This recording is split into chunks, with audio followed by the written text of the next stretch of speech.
test match at Edgbaston between England and India. Welcome to the highlights of the very first day.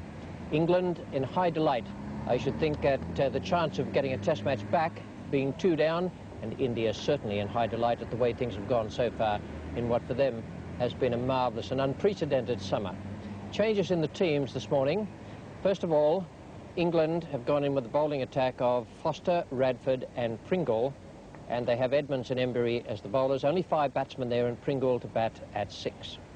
India have had to make 2 changes. One, Amarnath comes back from injury, and he takes the place of Chandrakant Pandit. And then Chetan Sharma comes in for Madan Lal, who's gone back now to Ashton Underline. Well, conditions absolutely magnificent here at Edgbaston, around about 20-21 degrees, and just a few flecks of cloud around when Mike Gatting won the toss and decided that England would bat.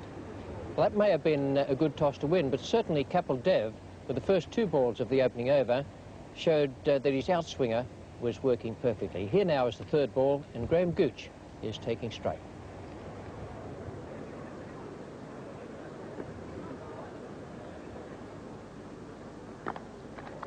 And again, that late swing, almost catching Graham Gooch out. Got him really turned round, square to the line of the ball. Yes, this is the problem that Gooch had at Headingley. He was moving early, and once the ball set off down leg stump or leg and middle, he was having to turn round completely. But he seems to be standing still a little bit longer, but certainly turning him round quite a bit there, Kapil Dev.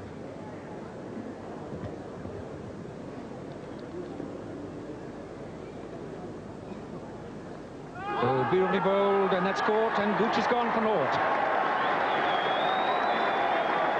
He had fair warning that the ball was swinging, but that was perfectly pitched by Kapil Dev. On or about off stump, the classic outside edge, and beautifully caught by Kieran Morey behind the stumps.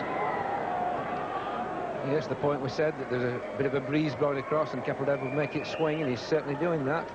And Graham Gooch a little bit lazy there, pushing forward. Didn't seem to be alert to the thing, a little bit lackadaisical, and certainly a little nick there, and a bad start for England. The batsman is Bilathi. You see Kapil Dev again. Nice outswinger, round about the off stump. Gooch just going forward, and little fade tickle just carrying through the keeper. Pretty good tumbling catch there. And that's the shock news of the day. We're in the 3rd over, but Graham Gooch went in the 1st.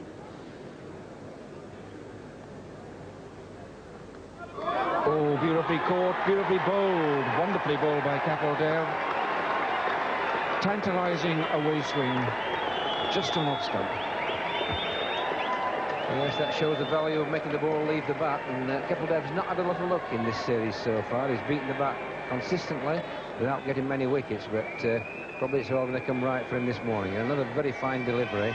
This, in fact, bounced a little bit more as well, round about off stump, but possibly the really good player might just have let it go, but a pretty good delivery, and certainly just bouncing and carrying through the keeper very comfortable this time. David Gower is in, and the 2 left-handers will be finding that the away swing will be in swing to them. It might just be an advantage to England.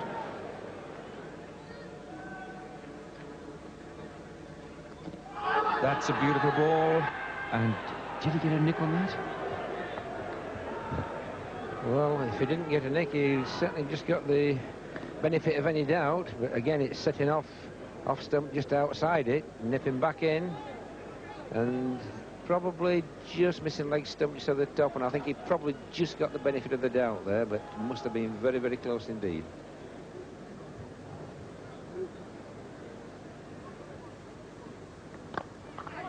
Oh, that hits Shrikant. It was a nasty blow. Might have been technically a catch, I suppose. Shrikant at short square leg.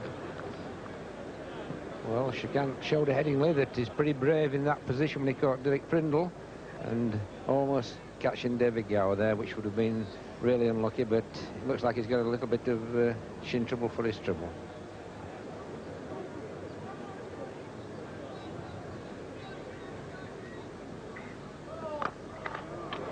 Oh, lovely. Beautiful played.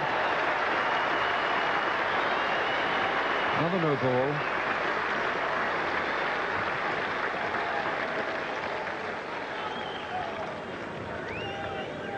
David Gower relieved of the cares of captaincy.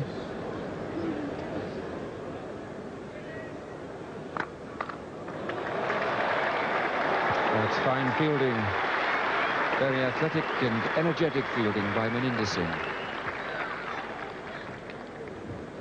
Yeah, fine shot by David Gower.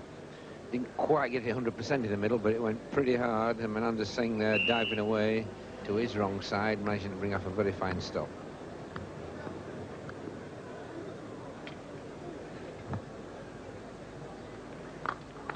And that's 4 runs for Mark Benson.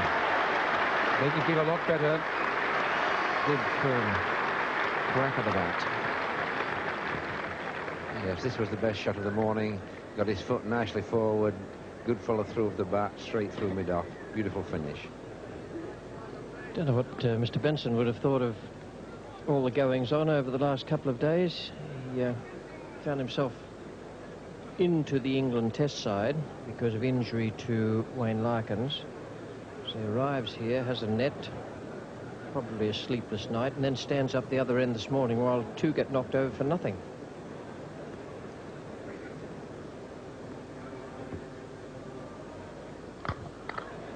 Nice crisp stroke straight down the ground.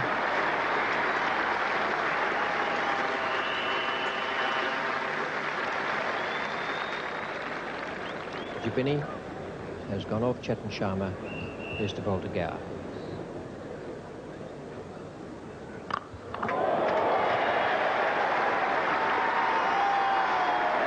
Straight from Gower. Never likes this ground. Pace of the pitch suits him. Very quickly indeed after that. It was short from Sharma, but he was in position very quickly and whipped it away through mid-wicket. Oh, that's well timed.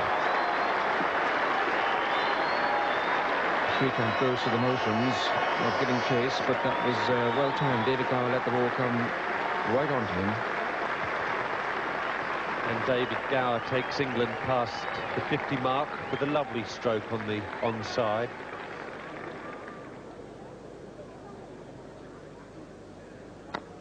And again, it's in the air, but a good firm blow. Good lesson for young batsmen at home. If you're going to play that sort of shot, really play it. That sailed over mid-wicket.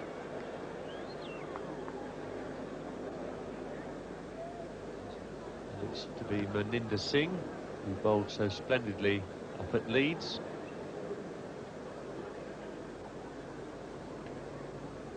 Oh, he's bowled him. Well, how did that get through? That was quite a surprise. Very difficult to see. We're behind the wicketkeeper, our commentary point, how that got through Mark Benson's defence. He seemed to have it under control. Left went half forwards. And we'll just take a look where that pitches. Just turning, but no more, and played inside that. And lost his off stump.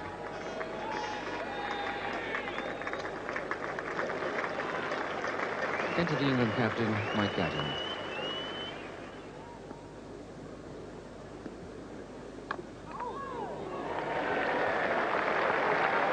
Great yelp went up from Chetan Sharma as that ball flew through the gully, but it was in the air, it wasn't under control. But you can't have your fielders everywhere. And in fact, Barry Mayer is now pointing out to the Indian skipper that Chetan Sharma has been running on the wicket and is issuing the first official warning.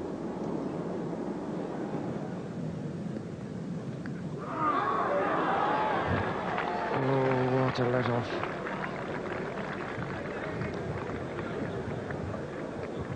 And Kieran Moray, who's done little wrong in this match, seems to completely put Sunil Gavaskar off there by half going for the ball and then retreating, leaving the senior citizen of the Indian side absolutely no chance to complete the catch. 9 more runs added in 2 overs to take the lunchtime score up to 87 for 3, with 14 to Gatting and 48 to David Gower. Well, that's a pretty good performance from the England pair after the setbacks earlier in the day. Magnificent bowling there from Kapil Dev, 2 for 8 from 9 overs. Binny 21 from his 6 overs. And Chetan Sharma, none for 50 in 8 was the really expensive one, with Maninder Singh very, very tight and actually turning the ball reasonably sharply for this first day. 1 run has been added as we pick up play now. It's the 2nd over after lunch. Chetan Sharma is the bowler. David Gower is taking strike. And David Gower has been given out LBW by umpire Barry Mayer by Chetan Sharma. What an inspired piece of captaincy. I don't think David Gower was too happy there with that.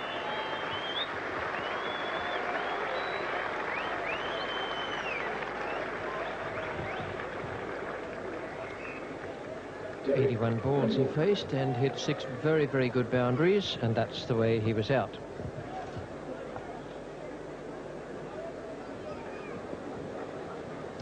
Well, it was certainly round about the leg stick, and I think it might not be too long before we see Kapil Dev bowling now with 2 right-handed batsmen, with a little bit of clout cover, and to see if the ball will swing a bit. No third man. And Pringle away off the mark with 4 runs.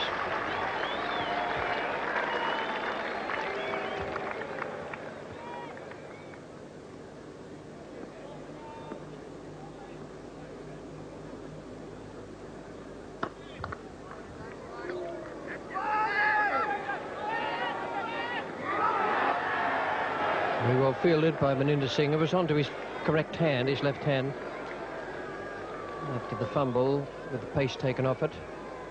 But he had to throw off balance. Kieran Moray was very quick to get up to the stumps. Yes, I thought he might have even thrown to the bowler's end, where I thought Derek Pringle might be a little bit pushed, but Maninder Singh, realising that Mike Gatting had to go back before he set off, and that left him a yard or 2 short of setting off in the normal position, and in fact was pretty tight at the finish.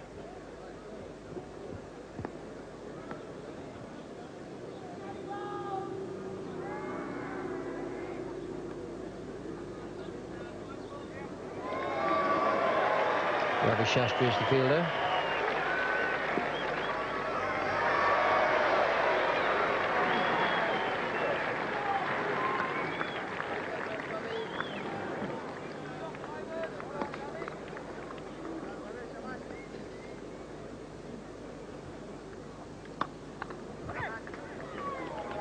Shastri the fielder. To the Pringle.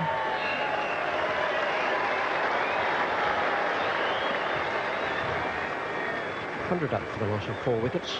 And then out Gooch, Benson, Athey and Gower. Gower 1 short of the half century. And it's quite a remarkable set of figures. A total of 77 overs. There's a fine shot. But Gatting is the man who has to carry the attack to the Indian bowlers. This is a beautiful shot. 2 or 3 strides down the wicket and a beautiful straight follow through, 1 bounce for 4.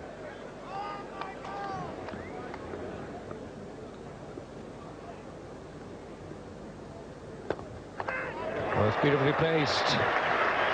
Very well placed by Mike Gatting, because there's quite a network of fielders in the offside. Short extra cover, and he found the perfect gap. Here's Roger Binny. Oh, that's well played. Classical on drive by Mike Gatting.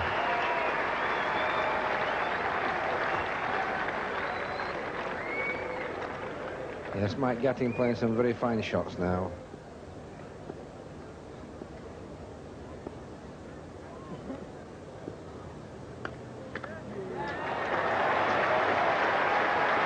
Racing away there to cover. Well, certainly swing's an amazing thing, because the weather feels just as heavy now, if not heavier than it did this morning, yet there's no swing at all there. That was close. Really was close. A little bit quicker by Kapil Dev. And he caught Gatting in two minds there. You see his weight firmly onto the front foot, but he tries in the end to play a back foot shot and gets in a bit of a tangle.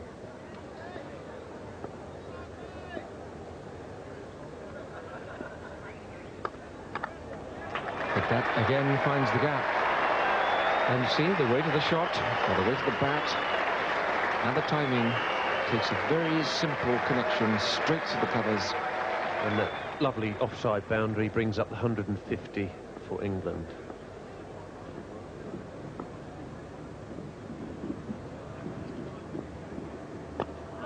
Well placed again, and that's Mike Gatting's 50.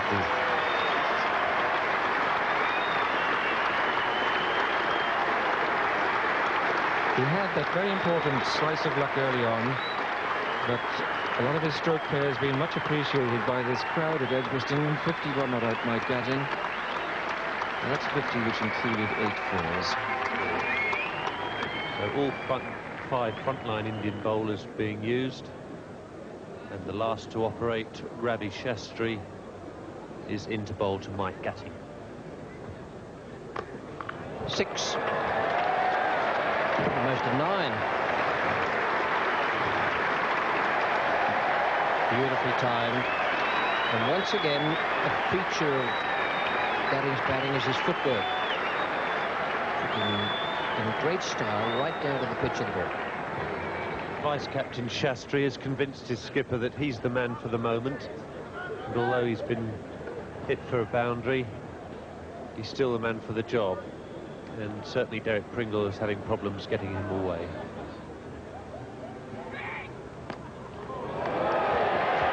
Well, he's managed that all right.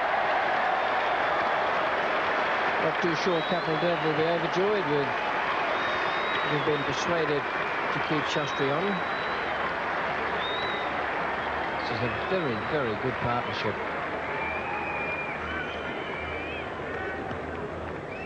And this was right in the slot for Pringle. Thank you very much. So a change in the outfielder for that very shot. And Pringle's gone for it again. And he's out.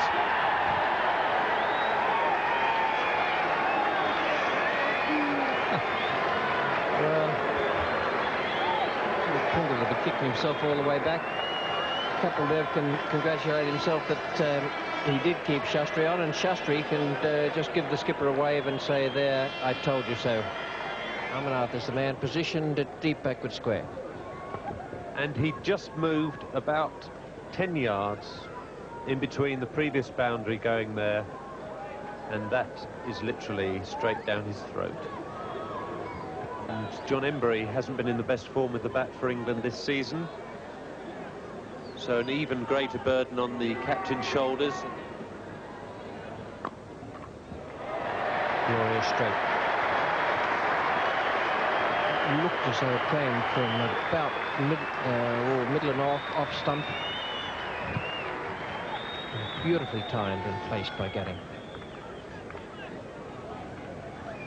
Just 7 more runs added in the 2 overs up to tea, takes it along to 196 for 5. Mike Gatting just 24 runs away from a century here at Edgbaston, and a fine knock from Derek Pringle. John Embury not out no score, 196 for 5, and the bowling figures not as good as they were earlier, but the Indians kept on attacking all the time. Chetan Sharma is the one who's been really expensive. Kapil Dev's figures still very good, and the spinners have done a great job for him as well. So England, after their early disasters, set fair for a good score here at Edgbaston on this first day. We pick up play now with the 5th ball of the first over after tea. 2 runs have been added. It's Chetan Sharma bowling. John Embury in the white helmet is taking strike. Oh, handsome.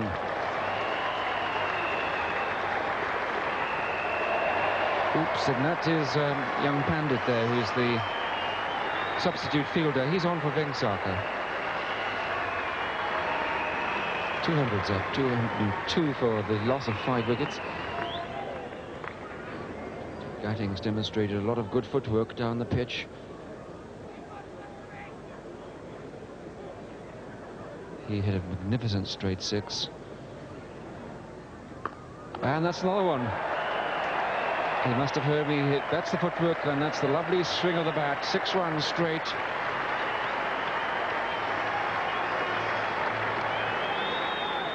Well, Mike Gatting's certainly taking it to the bowlers all day today, and nothing better than that. Down the wicket, give himself a little bit of room for the bat to come through, and straight over long on for a big 6.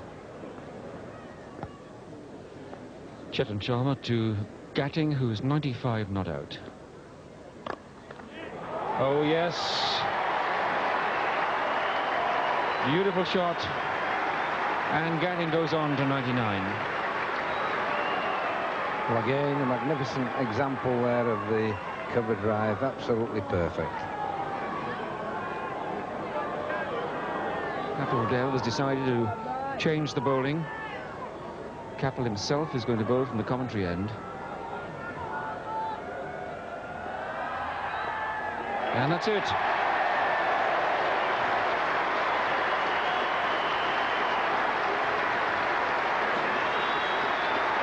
Well played, the captain. Much appreciated by this crowd here, because England were in desperate trouble when he went to the wicket. 2 wickets had fallen for no runs at all, and Mike Gatting, after a sketchy start and an early chance, has scored a superb 100 full of brilliant strokes.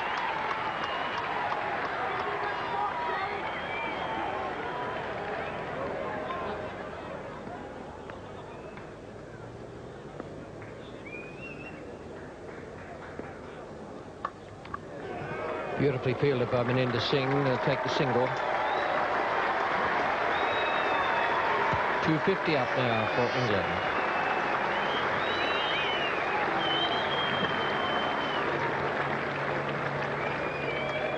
Yes, Mike Gatting really hitting this very hard, and the ball bouncing in the old wicket ends, and striking Maninder Singh on the chest and the arm. But it did very well to stop that.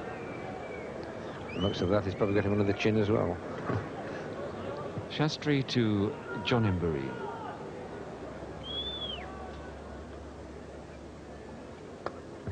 Good shot before. Once again, good footwork, this time from Embury. Put himself in a position very nicely there. Yes, John Embury took a leap out of Mike Gatting's book here, moving just outside leg stump and hitting the ball through the covers. And again, beautiful position and finish and everything, and certainly not the shot of a later order batsman.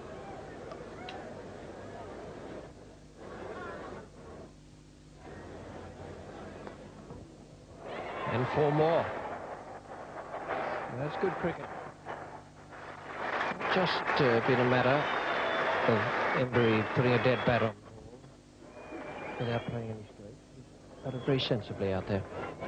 Yes, I think Embury made his mind up in this innings to play a few shots, realises he's been going to the wicket and not attempting anything, and he's tried to take the attack to them, and I think it's certainly worked for him in this match.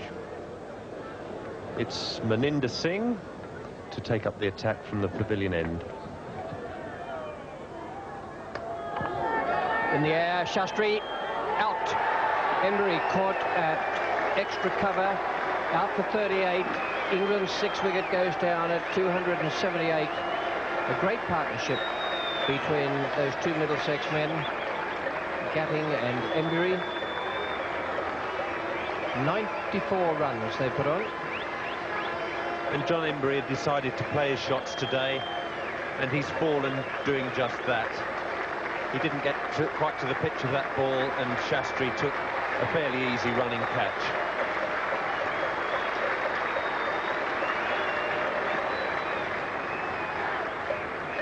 So John Embury went to use his feet, didn't quite get there.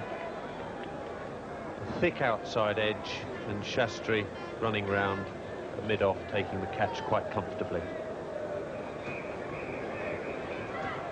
And England have sent in Neil Foster at number 8.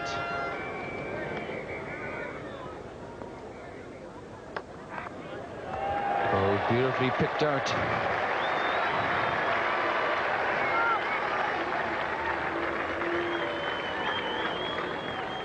Gatting chose that spot so carefully, just between mid-wicket and long on. You just see him there. The offside is blocked, and Gatting then turns the face of the bat. And Kapil Dev has chosen Chetan Sharma to take the second new ball from the pavilion end. Well, the new ball goes quicker, they say. What a fantastic shot.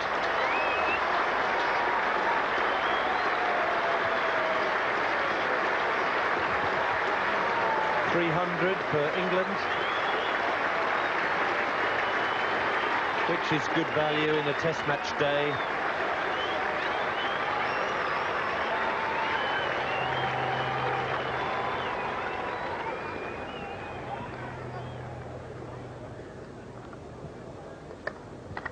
Well, that is the stroke that Neil Foster spent all last night dreaming about.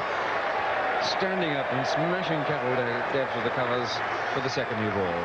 Well played indeed.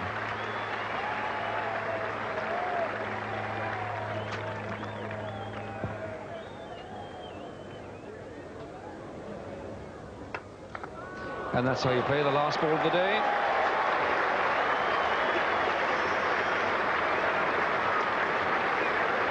What a magnificent way to walk off for Neil Foster. Indeed it is a great moment for Neil Foster, and certainly a great moment for Mike Gatting. 141 not out. Foster has done a good job to stay there with him for 13, and Embry is 38. Very, very valuable indeed so far as England were concerned. 315 for 6, and the Indian bowlers, who had high hopes of knocking over England for something around about 150 earlier in the day, had to settle for those way to a prompt start. Here's the second ball of the morning. Mike Gatting is taking strike. There's no addition to the score. Kapil Dev is the bowler. Bingo. A little bit of width there from Kapil Dev. And a tremendous flail of the bat from Gatting. And the England skipper picking up just where he left off yesterday. Really commanding form, particularly off the front foot through the offside. Foster will have to hurry.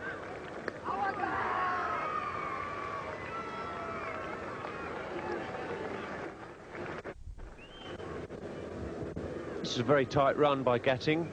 He was the striker. His call went straight away. Neil Foster, slightly dilatory and carrying his helmet, which can't help him sprinting, and was quite lucky to get in. Roger Binney is going to come on from the members' end. And that the lofted one over extra cover.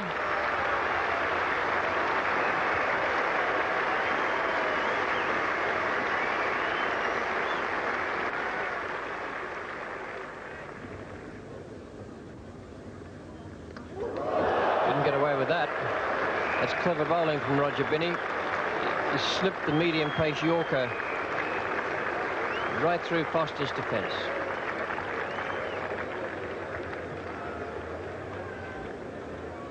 And the Yorker has been the undoing of Neil Foster on several occasions.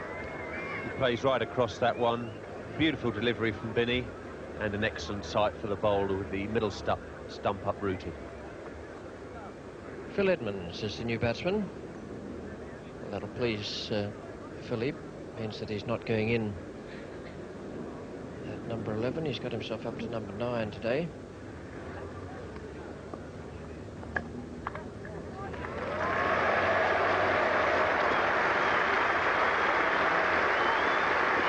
.150 to Gatting. Good stuff. Out of 328.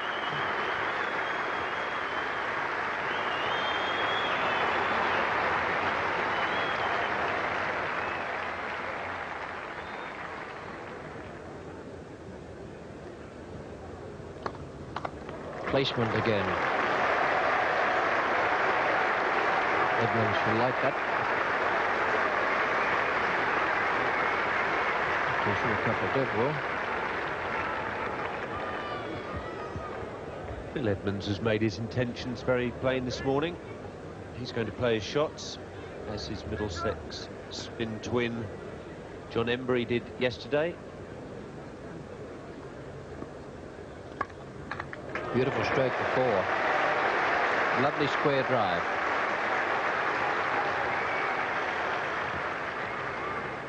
Those crushing off drives have been the feature of this Gatting innings. Anything with the slightest bit of width around off stump, summarily dispatched. Phil Edmonds' batting career has been a very odd one. I think he will have batted in every single position in the order for Middlesex. He had a spell going in first. He certainly batted at number 4 for Cambridge University when he was captain. Oh, that might just have carried. The second slip is Vengsarker, and after the amazing acrobatics we saw at Leeds when Gooch stopped his catch and was helped by French to take it again, but Vengsarker, now that's in the air quite a long time, and they almost left it to each other.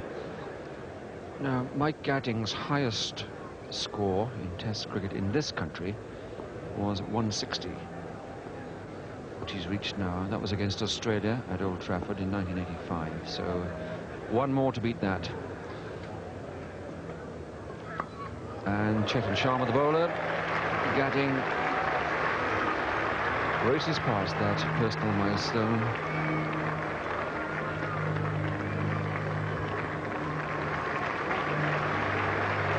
And the 350 comes up. The bowler not totally happy with the ball. But, I don't think umpire Dickie Bird's going to change it at the moment. He's told him a couple of jokes, and that's eased his mind a bit, and he's continued with the old ball.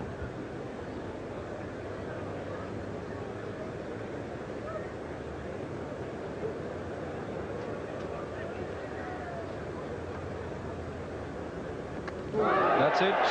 The minute of keeping the ball well up to the bat, or even more so well up to the stumps.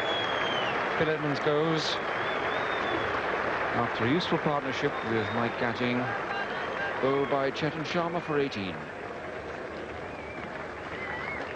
And Bruce French coming in now. He's not a mug either with the bat. See the delivery again, very full length, just outside off stump, swinging in, hitting off the middle. Right, it's to be Kapil Dev from the commentary end.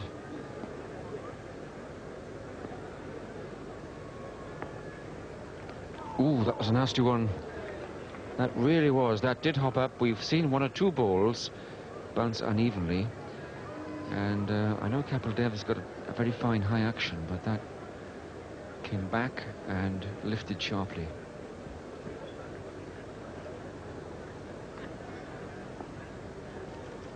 Straight through him. Now, Chetan Sharma, a bit of an enthusiast when it comes to appealing, will have heard a click.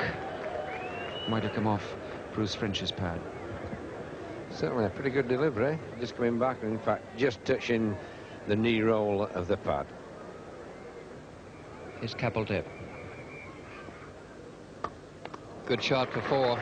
Beautifully timed and wonderfully well placed by French.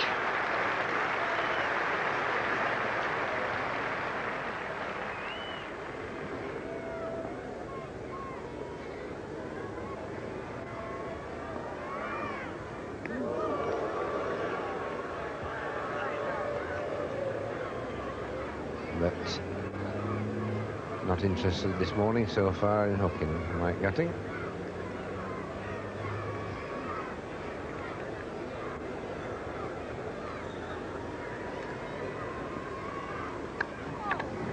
That kept low.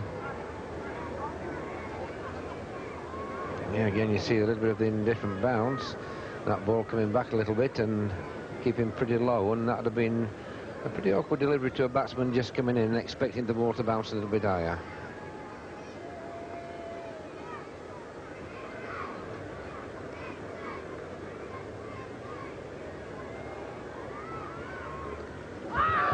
Inside edge onto the stumps and then through to Kieran Moray. French is bowled by Chetan Sharma. It's made 8. 384 for 9, and it's just 15 minutes before lunch. Neil Radford making his Test match debut.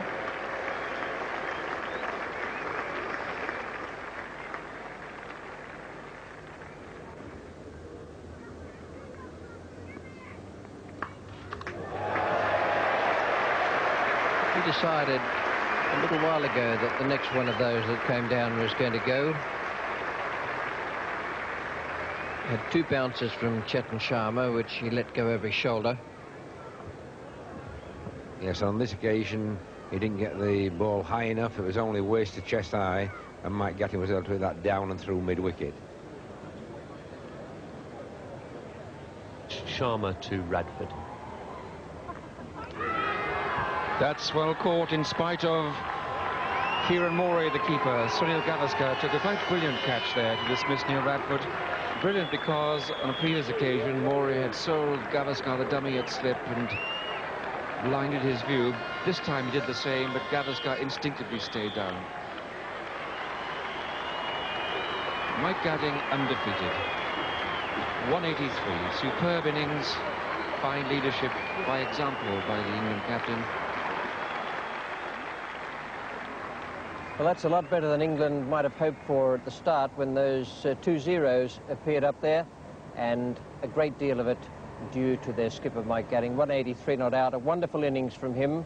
One of the best performances I've seen from him in any class of cricket, and full credit too to the bottom part of the England order. They didn't give it away. They stuck around with their skipper. Pringle 44, Embury 38, Foster 17, Edmonds 18, French 8, and Radford stayed there as well while runs were added. 390, and the bowling figures for India was rather slow going as regards the over 8 in the morning session. Kapil Dev finished with 2 for 89, Bini 1 for 53, Chetan Sharma 4 for 130 from 29.3 overs, Maninder Singh 2 for 66, and Shastri 1 for 45 weren't used today. The seam bowlers were the ones who did all the work. So 390 on the board for England, and the Indian openers, Gavaskar and Srikanth, came out to bat. Well, it's always a very nervous moment when you have to bowl your first over in Test cricket. Neil Radford got through his, and we pick it up now with just the second ball of the second over coming up. Neil Foster is bowling it from the city end. Taking strike is Chris Srikanth.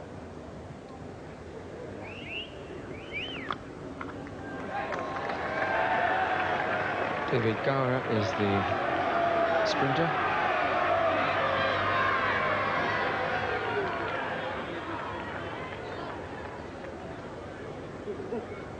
Three runs to Srikanth.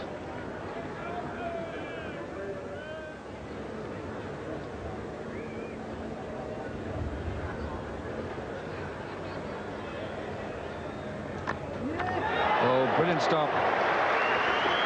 Well done for Edmonds.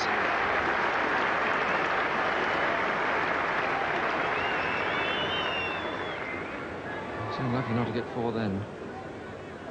Excellent conditions for seam bowling. Neil Radford has the benefit of quite a strong breeze behind him.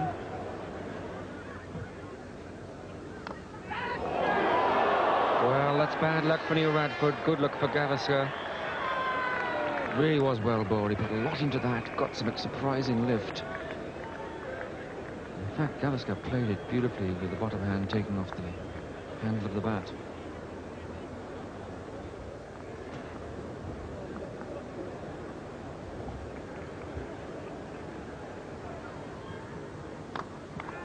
In the air, brilliant catch, superb effort. Gavaskar doesn't like it, thinks it bounced. Does Athey, or does he not?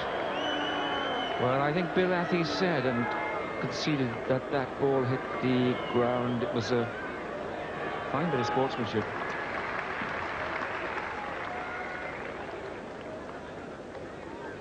Most acrobatic performance by Athey.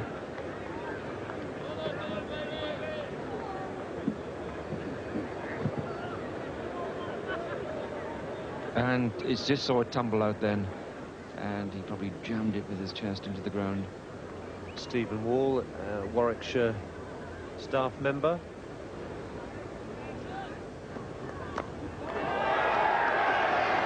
Well, when you flash as hard as that, it's bound to fly away if you make any sort of contact at all. But we've always thought of Shrikant as someone who looks for his shots very quickly, just like that.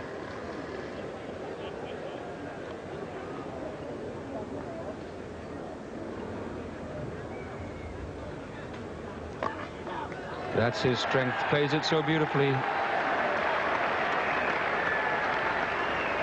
At the risk of upsetting Neil Radford, I must say that's a beautiful shot to watch.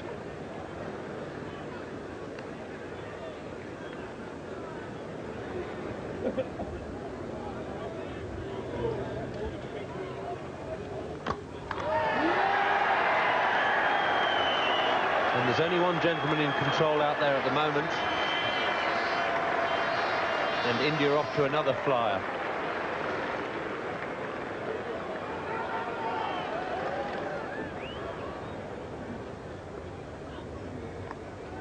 There it is again. No, we've seen that once or twice. Get back, says Radford. Is that the East? Good spot to bowl at Shrikant. Not giving him any room at all. He's tucked right up.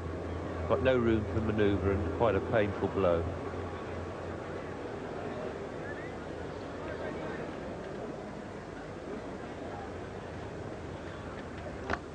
Oh, that's beautifully played. That's all that's going there. And Neil Radford now is really having to count the cost of bowling on Midland leg stump to the Indians. And the 50 comes up after only 51 balls.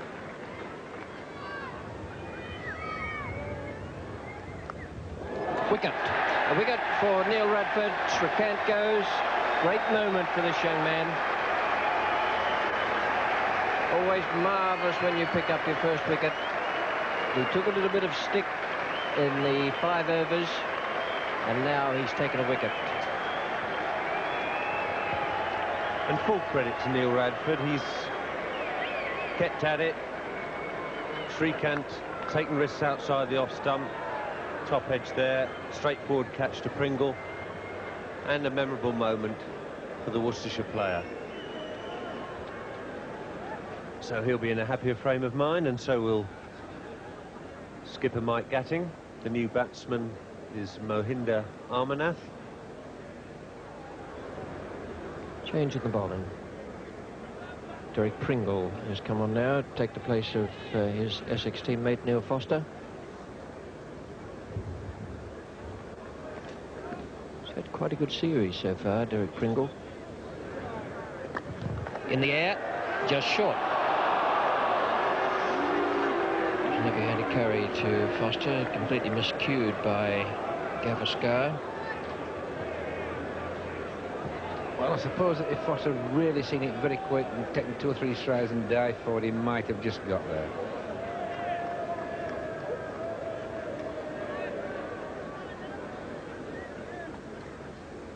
Oh, well bowled.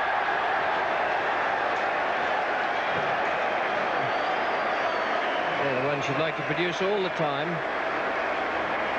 Not only did it cut back, as well as deceive the greatest run getter in the world with the line and movement, but it also hit down at the base of the stump.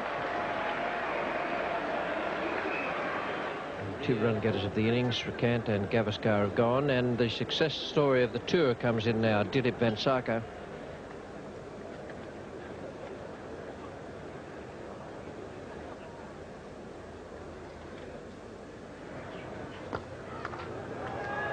There's beautiful timing from Dilip Vengsarkar. Hardly touched that. Just a lovely little forward defensive stroke.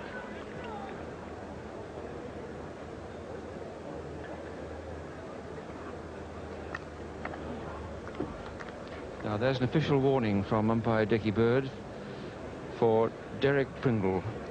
Now Dickie Bird has done a lot of talking to bowlers during this match, helping, advising, but ultimately action has to be taken with Derek Pringle overstepping. This is Pringle coming in now past umpire Dickie Bird. And as the follow-through will be important here. Right on the middle and stretching out. And this is Embury. Oh, well, talk about line and length. I don't think I'd like to have been fielding that short square leg then.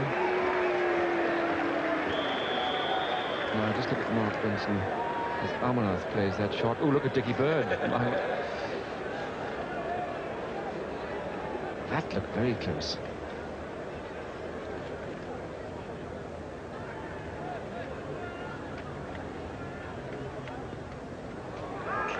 Well, that's Embury back on song, line and length, and quite a bit of spin out there.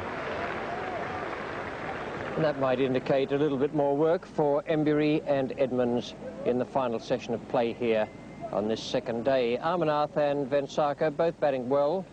Gavaskar and Shrikant the men out. 90 for 2 India. And in fact, those two batsmen went along very quietly after the tea interval, to the point where we pick up play the 5th ball of the 5th over after tea. 3 runs have been added. John Embury, the off-spinner, is coming in now, and Dilip Vengsarkar is taking strike. That's beautifully placed. But not beautifully fielded. I didn't actually like the way Foster was coming around there. He looked to be moving in rather stilted fashion. Phil Edmonds, the bowler, and he's bowling to Amarnath.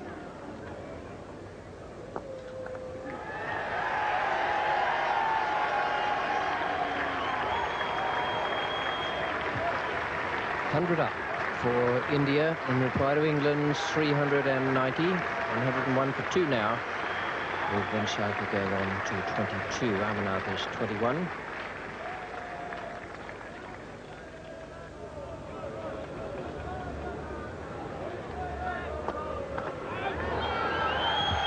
Fine shot by Amarnath.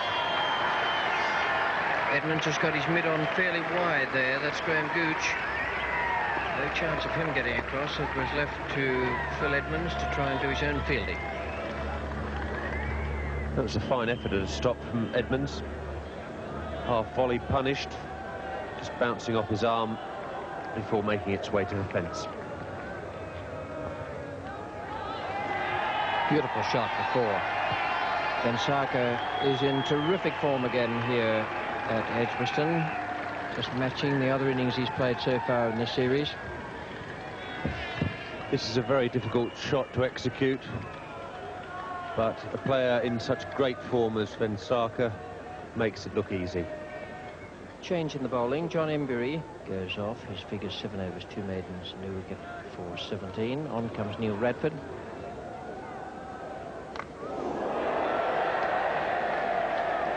And Neil Radford working up a little bit of pace and devil.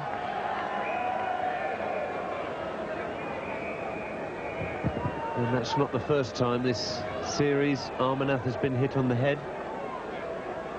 You see him here, he takes his eye completely off the ball and just turns his head backwards, takes a nasty blow on the back of the head.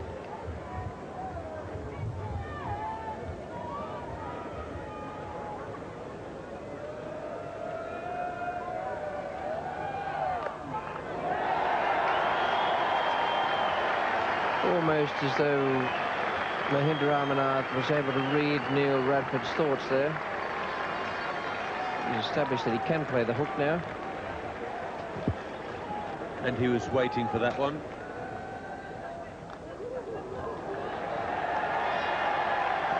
Well, 4 from the hook bouncer and then 4 from the full toss on leg stump.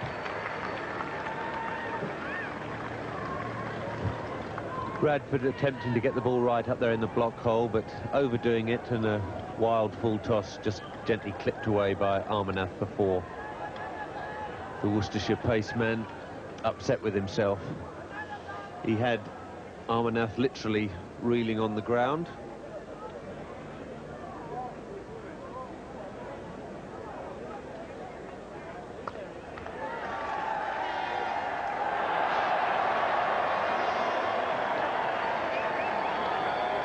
brave effort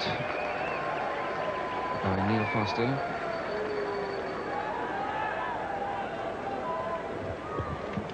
Not having the greatest luck this afternoon in the field, Neil Foster managed to let another one go through earlier on. He's dived straight over that. Not amused.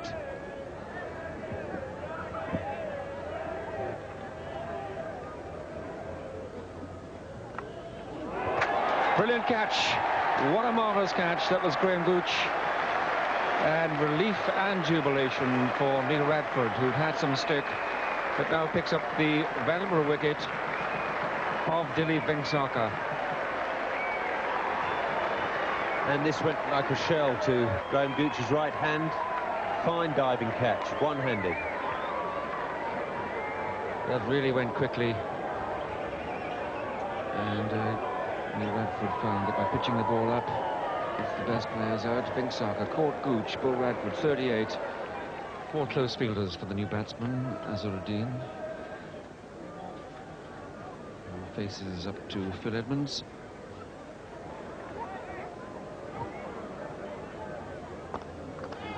Yes, well played, right to the pitch.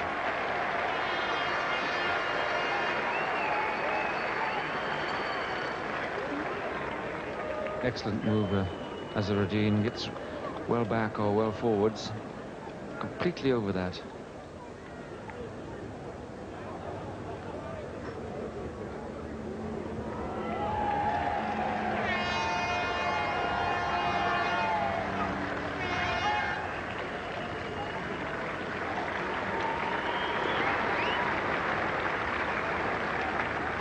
.150 comes up.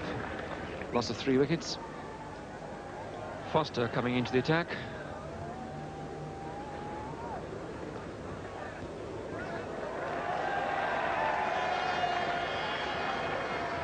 Perfect leg glide takes Amarnath to 49 not out now.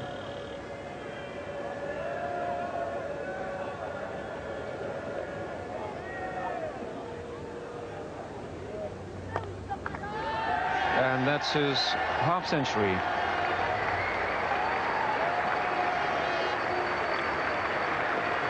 Two to Mohinder. Mohinder, who missed the second test match at Leeds to injury, back in the side again. And his second half century of the current series. So Pringle is back in the attack and goes to Mohinder Amarnath. That's beautifully bowled. Derek Pringle always likely to get the lift, which has been apparent at that far end. Oh, the perfect delivery here. Good length, round about the off stump, leaving the batsman off the wicket, and a little bit of bounce.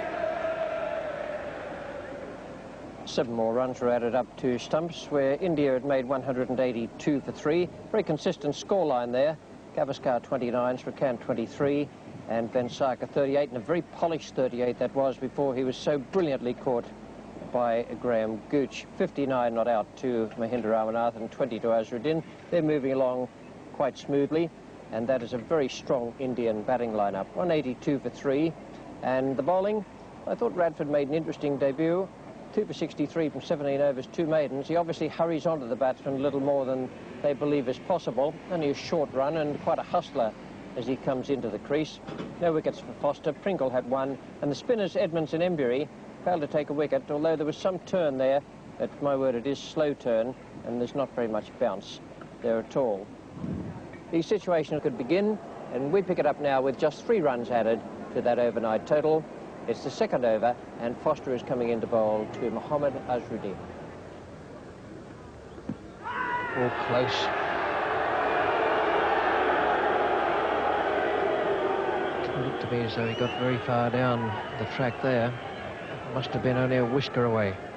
Well, a very good delivery there, and maybe just missing leg stump, but very, very close indeed, and certainly the batsman just getting the benefit of the doubt there.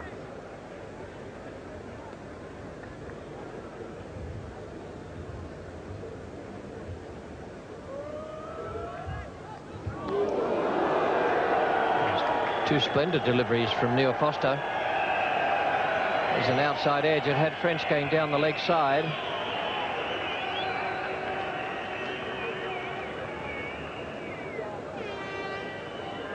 Well, that was very, very close. And without the little nick, it would certainly have been LBW as well. Nearly at the back of the bat, in fact, there. Derek Pringle is the bowler. Comes in now to Mohammad Azharuddin.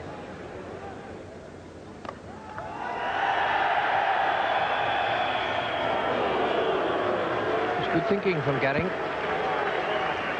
He was onto his wrong hand, but he turned very, very quickly.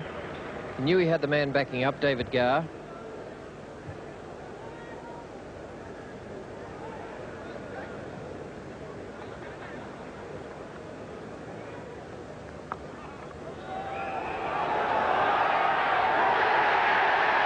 Couldn't have been far away. Mohammad Azharuddin really had to stretch himself there. Always a very difficult thing, run out. It's the most controversial aspect of umpiring there can possibly be these days with television. Athey does a wonderful job there and just dollies the ball in. The stumps are broken, and if you think that that's an easy sort of decision to make, let's have a look now at what umpire Barry Mayer would have seen. He'd have seen a cloud of dust and players rushing everywhere and Athey's arm coming up and the batsman sliding the bat through. And there we are. Very, very difficult.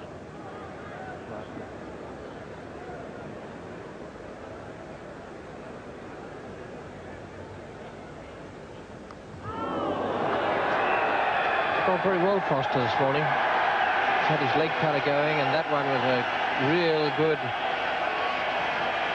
in-ducker. Oh, it's incredible. I just got past that leg stump. Must have been very, very close indeed there. 203 for 3 now. 71 to Amarnath, 28 to Mohammad Azharuddin. 200 came up in 437 balls. The last 50 in 132.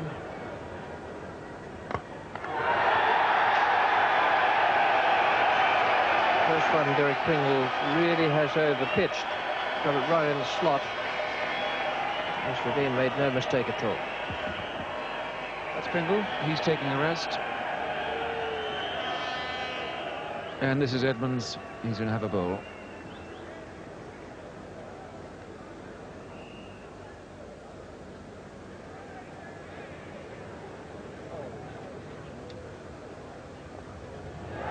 Well played.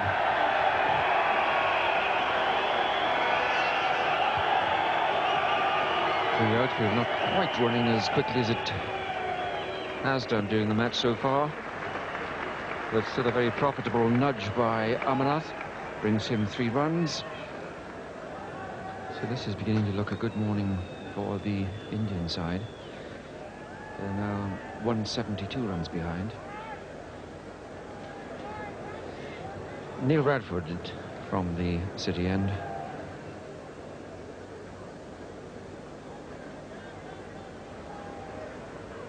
Oh, so close. Yes, I know how you feel. And a fair amount of indifferent bounce at that end now. That ball hardly reaching French. So from England's point of view, they really do need a breakthrough. This partnership now pushing its way towards 100.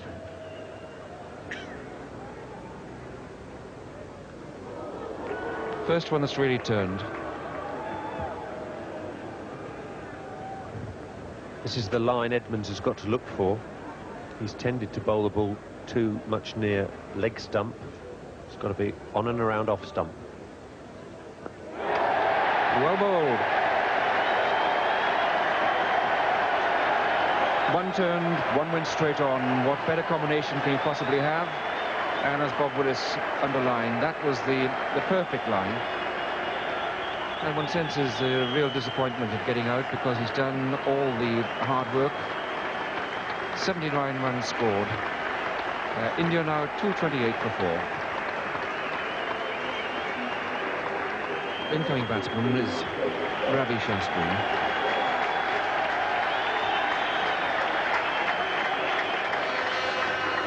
Armanov undermined by the previous delivery, and that one a little bit quicker, going straight on. And a good piece of bowling by the left armour.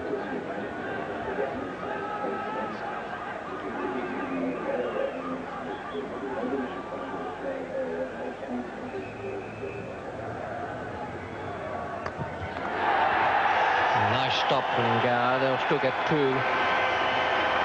But he certainly saved Radford 2 runs. Azharuddin very quickly to pick up that length, smashes it into the offside, and Gower has been exceptional in the field this morning. Another fine diving stop.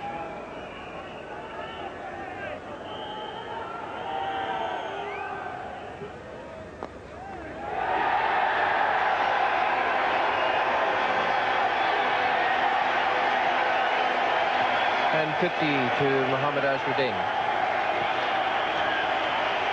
And some lovely shots, once or twice. Beaten off the seam, but his 50 came up in only 105 balls faced. Includes 5 boundaries. 6 runs were added up to the luncheon interval. The new ball was taken in that time, and Radford bowled 2 deliveries. Then the umpires took the players off for bad light, and it began to rain. Lunch was taken early, and it was 240 for 4, 50 not out to Mohammad Azharuddin. Radford 2 for 77, a wicket each to Pringle, Edmonds and Embury not used.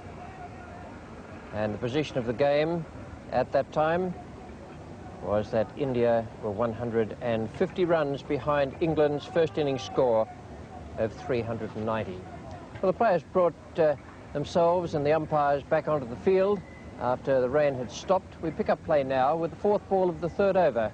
Another 7 runs have been added. Here's Radford now coming in, and Mohammad Azharuddin, who's made his half-century, is taking strike. Beautifully placed. Even the wet outfield is going to allow them to take 3 there. And a little slip as well. And that would certainly have been 4 yesterday before this rain came and just slowed the outfield down a bit. And a very fine stroke indeed there.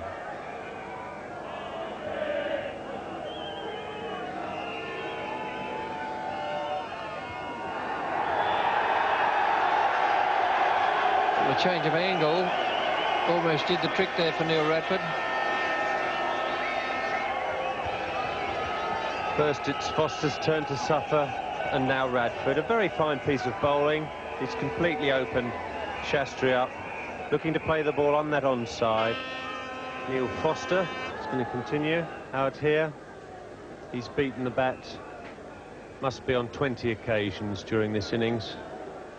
And he's worked very hard at his bowling this season. He started off in some disarray after the West Indies tour. And still the luck goes the batsman's way. Azharuddin aiming that ball through the offside and squirts off the inside edge down to fine leg.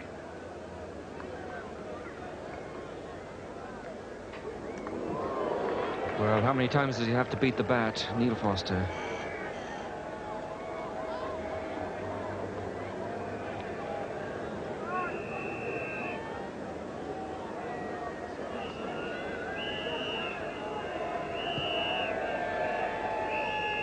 Oh, what a fantastic catch. If that is a catch, that is completely brilliant. Oh, breathtaking catch by Bruce French. And if Neil Foster could have dreamed a wicket, it would have been that. An inside edge flying down the leg side, and a keeper flying after it. We were singing Bruce French's praise earlier. That is a truly magnificent take. That could only be Kapil Dev. Jubilation of the Indian crowd, but what a dismissal that was. One of the finest catches I've seen behind the stumps. The inside edge, off goes French, into the left hand. And off he goes.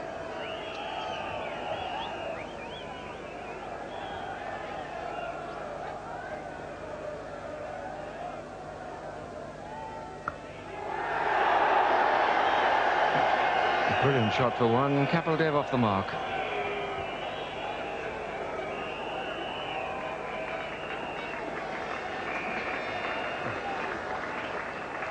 Well bowled, Neil Foster.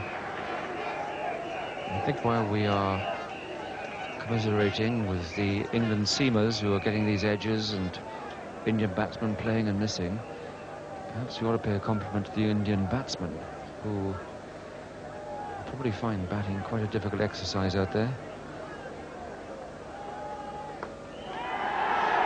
And what I like about it is that they've all gone for their shots.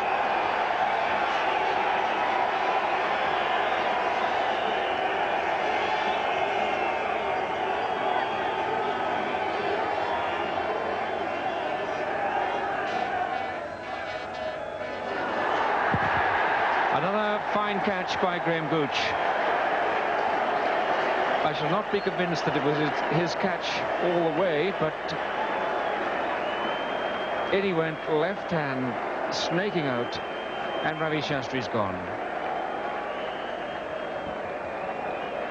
Gooch took a magnificent right-handed one-hand catch yesterday. This time he goes in front of Pringle, first slip, and snatches the ball out of fresh air. So the fortunes changed for Neil Foster. 2 wickets in 2 overs. Ravi Shastri caught Gooch for Foster 18. Kieran Morey is the new batsman.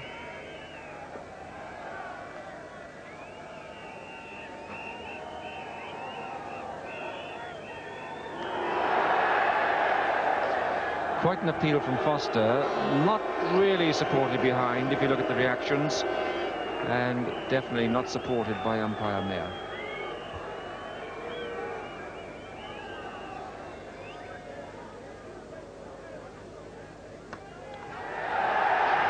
Well, that's what Kieran Morey has to say about all that.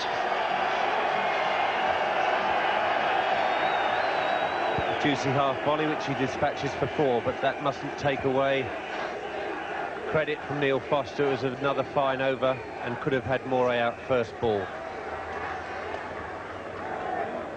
It is a change at the City end. Radford goes off, and Pringle, after his elaborate warming up procedures, is prepared to bowl.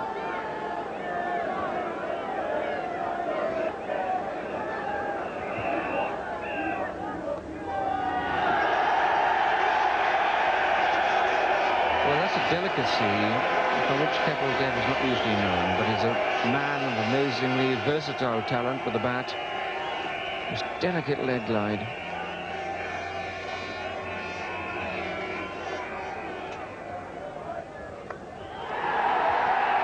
Well, it was in the air, but perfectly placed. It was never going anywhere else. And it didn't matter what speed the outfield was, fast or slow. That is a typical Kapildev boundary. Either the ball is being beaten in the bat, and they play and miss, or it disappears for 4 runs. There seems to be no in-between play.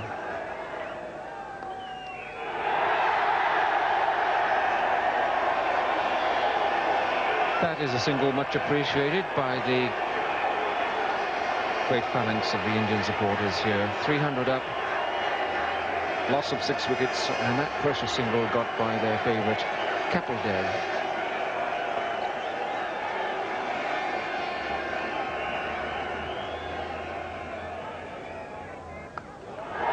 It's high in the air. Bruce French running underneath it and taking another good catch.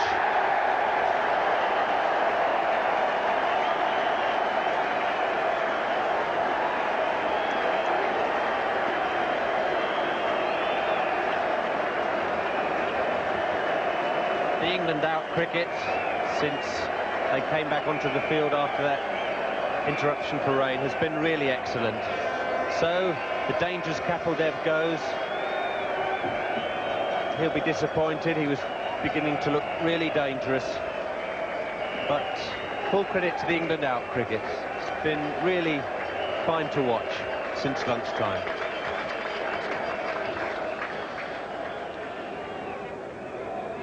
Roger Binney, the new batsman. The batsman cross, so Kieran Morey now faces Neil Foster.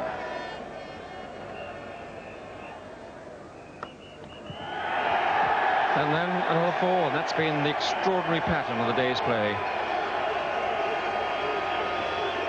One moment the bowler apparently on top, and the batsman groping, and the next minute it's overpitched, and whack, away goes the 4.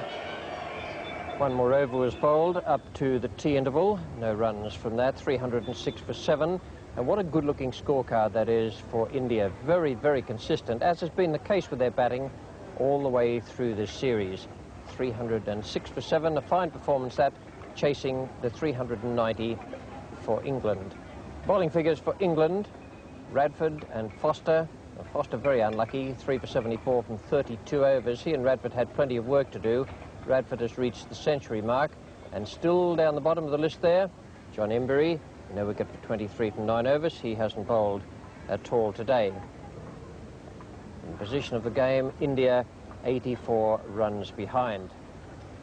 We join play now with the last ball of the 5th over after tea. 6 runs have been added. The bowler is Neil Foster. Taking strike is Kieran Morey.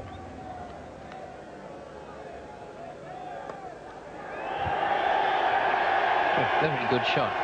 Every time Foster has strayed just a fraction, Morey has given him a real belt. Certainly a very risky stroke, this. Just going down to leg stump, using the pace of the ball, just turning it away and whipping it away, and it really whistled to the square leg boundary.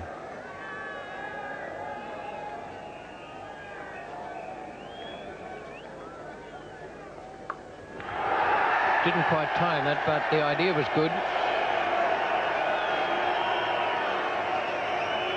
It's a chance to test Athy's arm, and there's an indication that it's not all that it should be.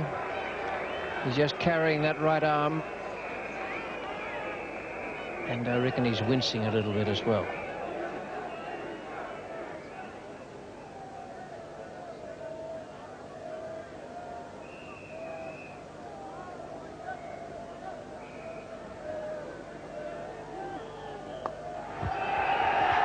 You won't see any better shot than that from a number 1 or number 2 batsman.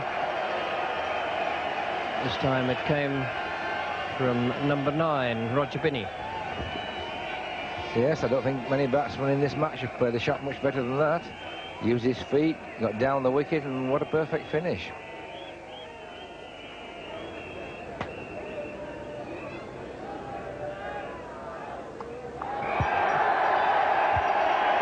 That's in the air, but it's safe, and plenty of power behind it too.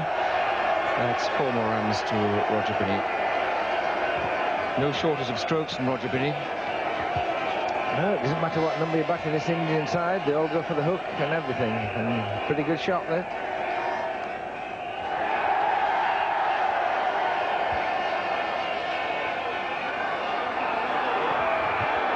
Hesitation, and that might well have been a run out.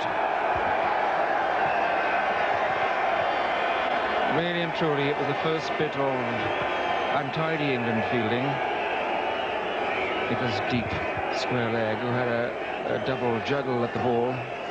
Couldn't quite get it back in.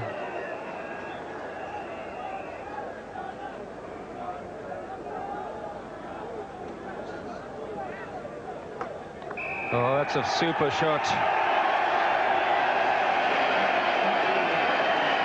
Roger Binney playing with all the composure of a frontline batsman and with the whole range of shots. So Binney now 31 and Morey 28. Another very annoying partnership building up as far as England's concerned. Emburey is coming on. It was last seen almost precisely 1 day ago.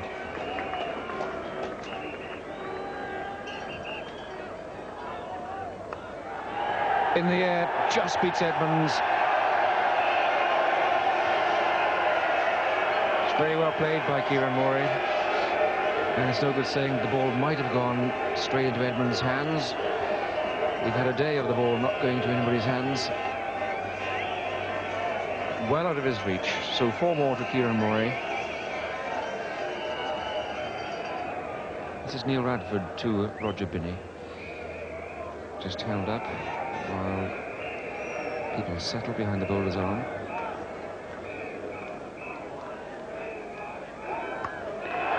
And a highly polished attack too. An extremely high-class shot this from Roger Binney. Short ball from Radford. He's quickly got his weight transferred to the back foot and pulls it away on the onside. John Emburey has the problem bowling round the wicket. He's got to make the ball pitch between wicket and wicket to have any chance of an LBW. Confident appeal, and up goes the finger. John Emburey gets success. Strangely docile shot from Roger Binney, but it was clear that John Emburey had at last got his line right. He'd struggled around the wicket just to get that on, pitching on, inside edge, turning onto the pad, and David Gower doesn't miss those. Just a little nick onto the pad, and the end of a very worthwhile innings from Roger Binney. Plays some very attractive strokes indeed. And that brings in Chetan Sharma. Well, they're discussing first innings lead there, I think. Big thing in India if a side takes a first innings lead. Oh, what a cracking shot. Well, that was impotent. Someone should tell them, Bob, that tail-enders are not supposed to play like that. Yeah, wish someone had taught me to play that shot. It is very refreshing to see the new breed of Indian players taking a leaf out of their captain's book and saying, if I've got a bit of batting ability, I'm certainly going to show it. Oh, and again.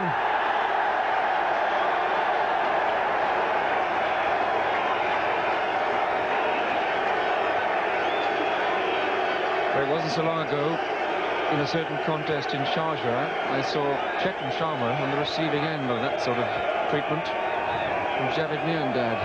It's obviously stuck in the memory. There's a great scorecard for India.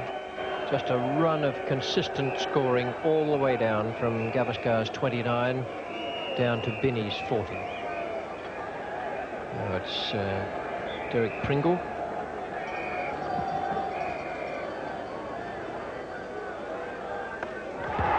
There's one for David Gower.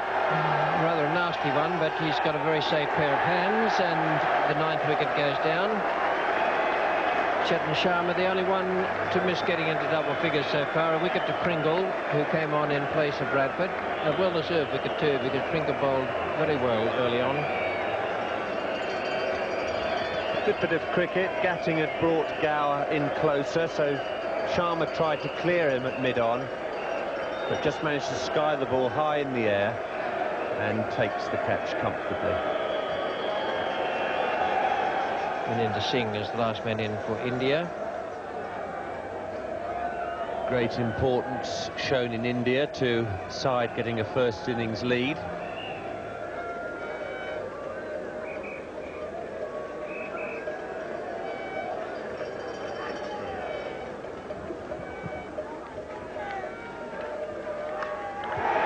Didn't time that, but it'll give Gower a long chase. He won't be able to stop them taking 3. There's a bad arm, and Maninder Singh's going to look for the extra one.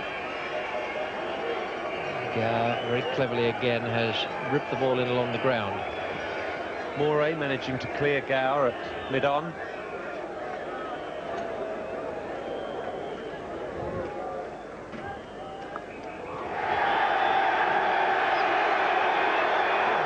Takes the score up to be level. 390 for 9.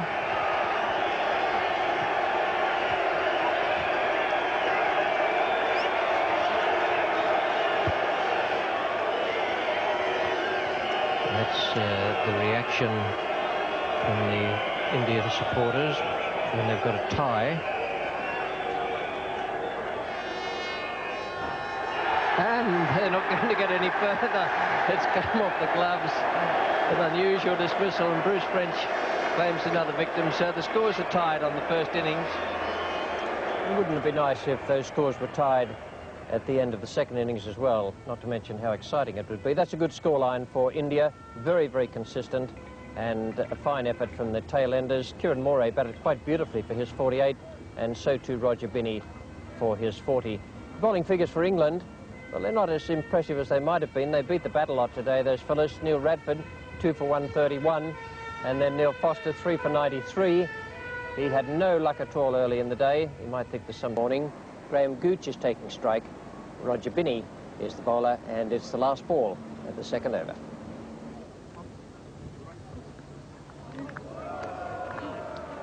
That's exactly the situation which saw the end of Graham Gooch in the first innings. Although Kapil Dev was bowling then, this time it's Binney.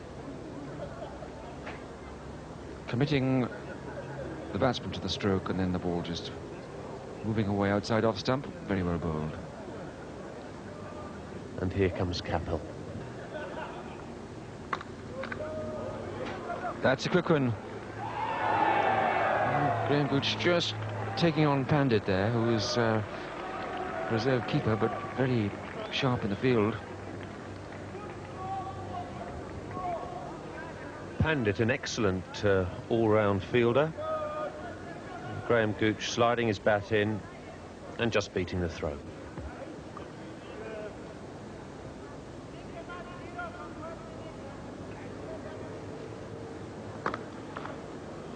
And that's good form. Waited for that ball to swing outside off stump.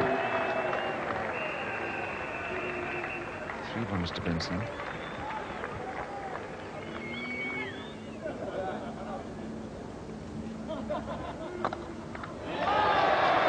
Lovely stroke.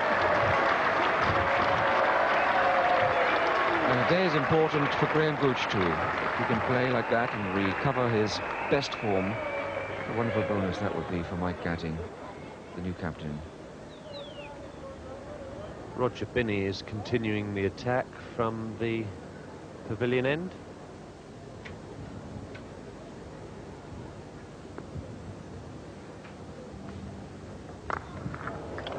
Oh, imperial stuff. Amazing transformation in Graham Gooch. Absolutely dismissed that ball, short. Sunil Gavaskar back on field now. Presumably the blood tests he had earlier in hospital have turned out all right. And Pandit leaves.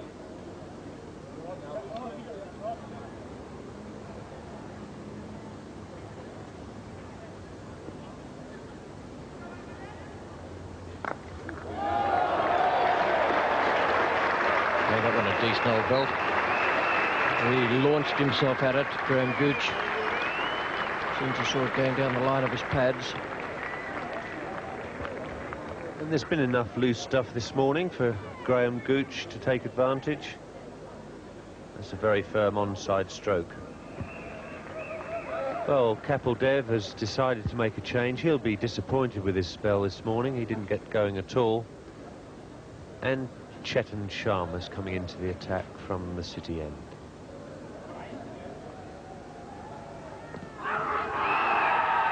LBW, Gooch.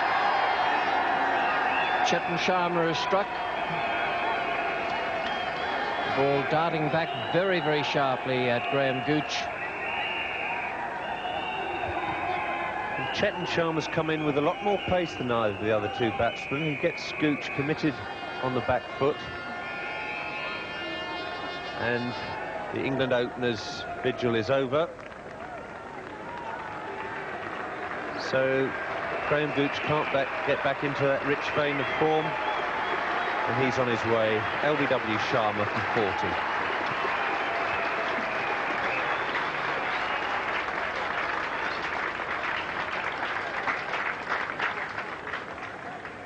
And it is to be Bill Athey, the right-hander, having gone. Another one comes out now. Athey to join Benson. Athey also on pair.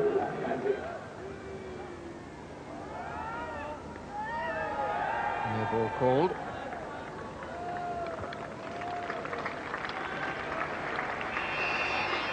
That first 50 for England came up in only 66 balls.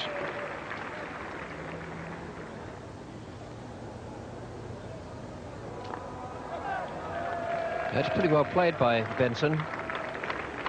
The variable bounce that we've seen quite regularly here.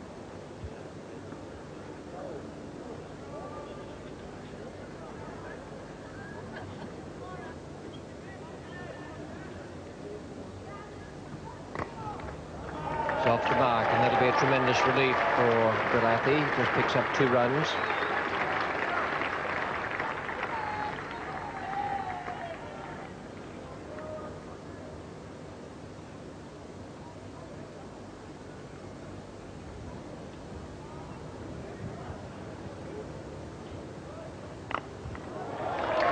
Nicely timed by Gulathi.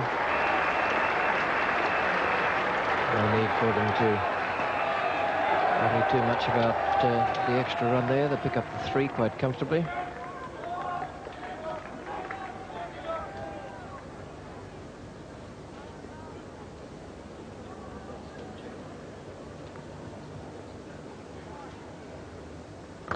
Nice shot for 4. Mark of a good player, able to on-drive with the minimum of fuss. Yes, good shot, Mark Benson here. The ball swung quite a bit into him, but he didn't move too early. When he did move, he moved just in the right place and hit that very crisply indeed. And a chance now for Sharma to bowl to the right-handed batsman, Gulathi. See if he can get that outswinger going roundabout off stump. If he can get it roundabout the off stump, he could certainly cause a few problems for the right-handers. That was a nasty delivery, lifting very sharply, swinging away and then cutting even further. Well, this was delivery was saying that he might bowl at the right-hander, and in fact that was an absolute pearler.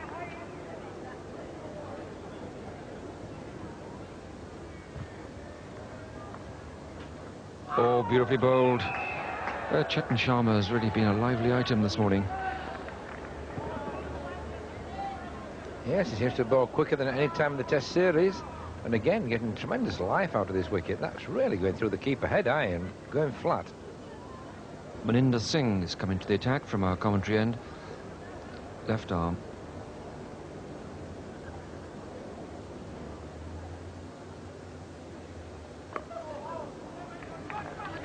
Hesitation. Complete confusion. Luckily, Mark Benson was doing the calling. But these 2 young men did their very best to get run out then. Athi played first, backward of the square on the offside. Benson's call. Just 1 more ball bowled before lunch and no addition to the score. 88 for 1. I think England would have settled for that when they went out to start their innings. And they played it in very, very positive fashion, getting away to a good start with Gooch. The wicket taker, Chetan Sharma, and he bowled particularly well. He was moving the ball a lot off the seam and a little bit in the air as well. 7 overs, 1 maiden, 1 for 16. And Kapil Dev went right through the whole list of his bowlers without any success for any of the others. We pick up play now in the 3rd over after lunch. 7 runs have been added. The bowler is Ravi Shastri, and he's coming in to bowl to Mark Benson.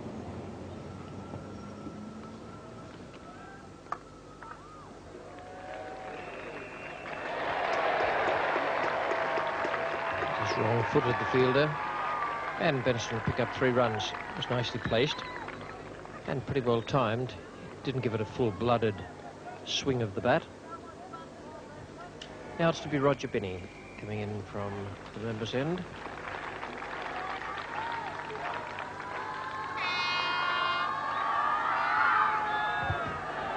No ball called. 100 comes up for England in their 2nd innings.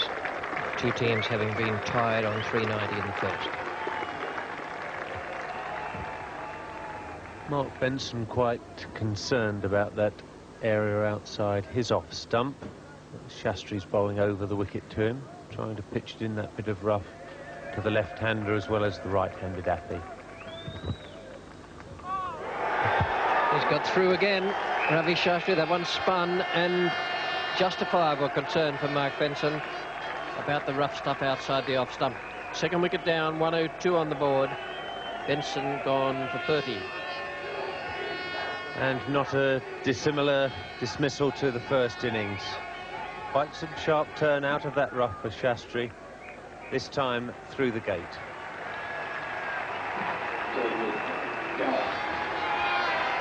David Gower, the new batsman.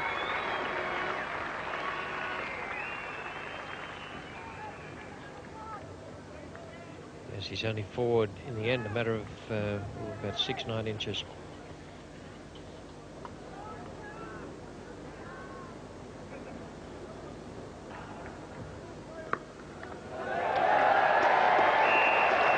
Lovely 6.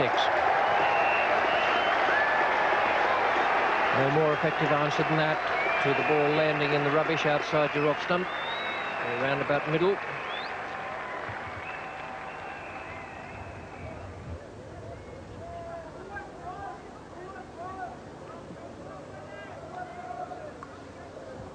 That's a nice stroke from Bilathi to take him on to 20.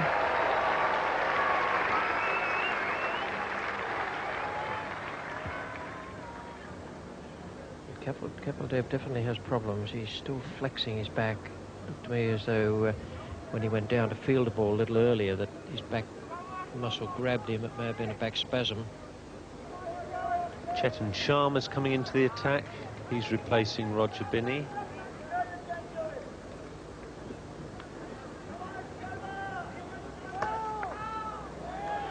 No ball called. It was handsomely caught as Gower flicked the ball off his toes.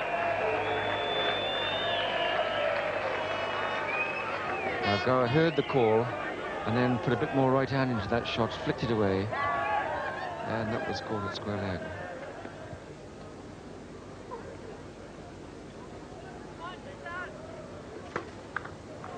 Oh, lovely shot. Well, worth coming out just to see that.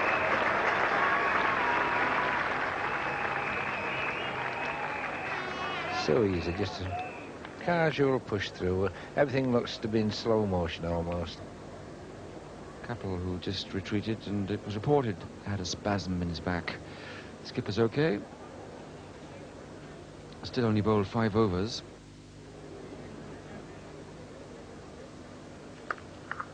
Oh, cracking shot. Really put some power and punch into that, Bilathi.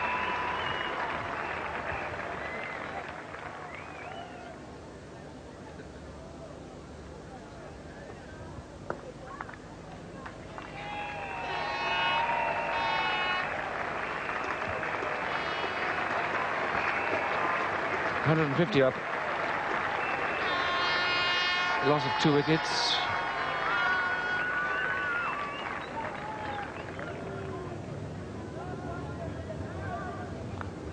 And he's gone. 100th catch for Sunil Gavaskar in Test match cricket, and David Gower goes. It was beautifully bowled by Chetan Sharma. And England now 152 for 3. Yes, this was a good delivery. Pitching roundabout off stump, just seaming away a bit, and David Gower lulled into it, just following it a little bit, and nudged it very low to Gavaskar. And Gavaskar has had nothing to do, concentration very good, and taking a nice, comfortable catch there at slip. Again, not quite either forward or back, just caught halfway. And Sonny Gavaskar there taking a good low catch down by his ankles. But England won't want to lose another wicket now, otherwise the pressure's back on them.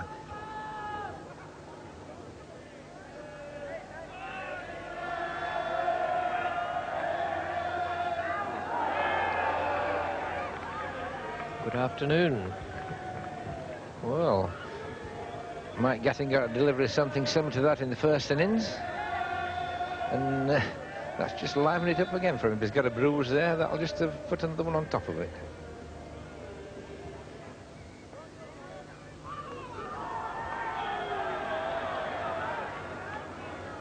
That's delightful bowling. The begin cutter and then fast leg break.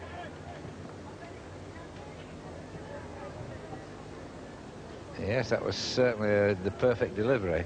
round about the off stump and moving out off the seam and beating everything.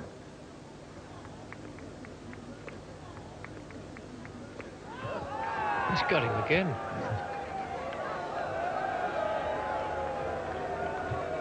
Well, Mike Gatting's been sat in the pavilion watching Bill Athy and David Gower score runs without any problem at all.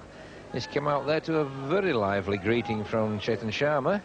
That's 2 out of 3 now that have nipped back, hit him in the stomach or top of the leg, and one that's gone away. So that's a very nice greeting for him.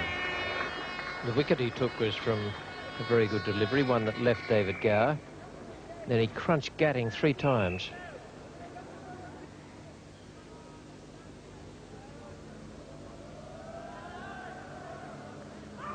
Oh, he's gone this time, and Chetan Sharma has struck again.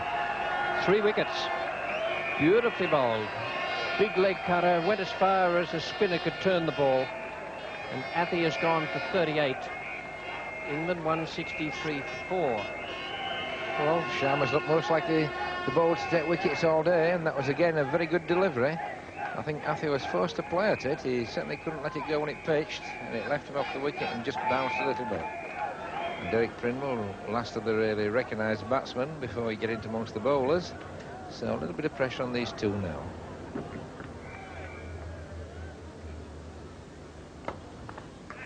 That's a lovely shot. Beautiful stroke from Derek Pringle just before the tea interval.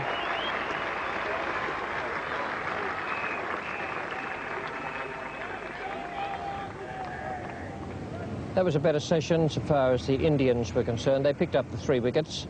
England got just about the same number of runs as they did in the first session. They wouldn't have been too happy about losing their wickets, but they are still in with a chance, even though they have quite a tail there. Derek Pringle and Mike Gatting, the men in occupation, will want to make certain they're there for much of the final session. The wickets and the bowling belonged once again to Chetan Sharma. Very fine performance from him. 15 overs, 2 maidens, 3 for 45, and the other wicket to Ravi Shastri, 1 for 29 from 12 overs and 2 maidens. In the match situation at tea, England 171 runs ahead. They really need to be 250 ahead by stumps, and then we'll have a terrific contest for tomorrow.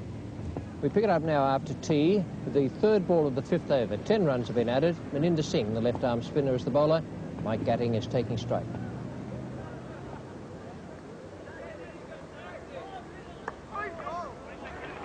That was well bowled, and it was a magnificent shot as it turned out.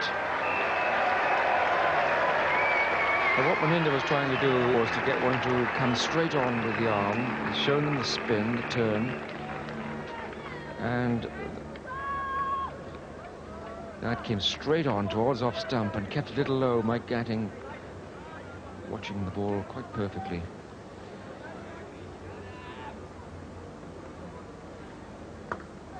Yes, brilliant. Dominating the bowling down the pitch, turning the ball into a half volley.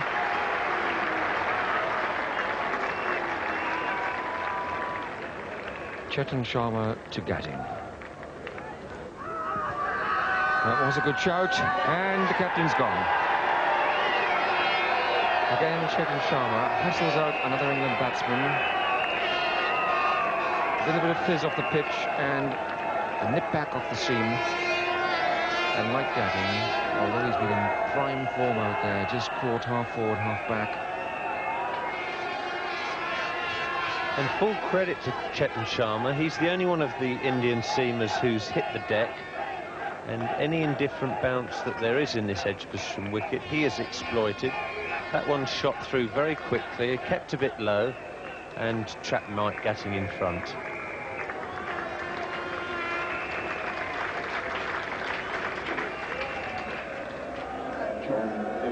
So that's the shape of the England tail, led by Embury.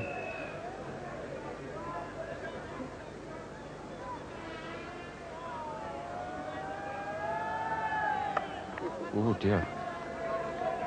Should remind viewers that India are without their captain in terms of bowling. He's only bowled a few overs at the start of the innings. So the game takes another interesting twist as Maninder comes into Derek Pringle.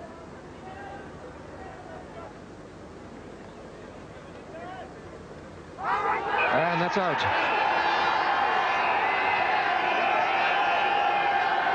And a very nice moment for Kieran Morey, who's had a difficult day behind the stumps. With the bat thrashing around the crease, he catches a very fine edge, and that's a success for Meninda. Derek Pringle really didn't shape doing that over. Just trying to knock away those close fielders by playing the bold shots. And England are playing very bravely.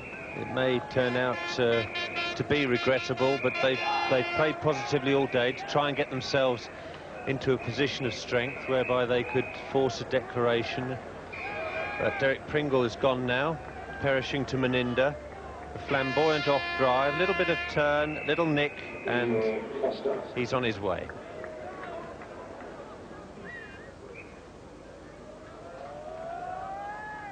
Oh, that was low and just outside off stump, John Embury.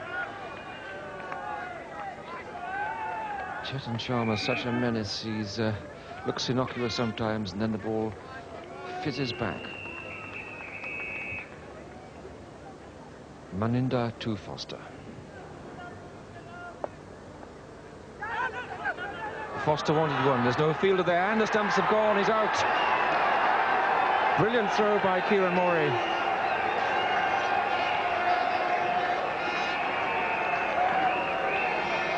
Brilliant throw. On the face of it, there was a run there. Foster pushed to the onside. No one fielding at all at mid-wicket, but John Embury didn't want to know it.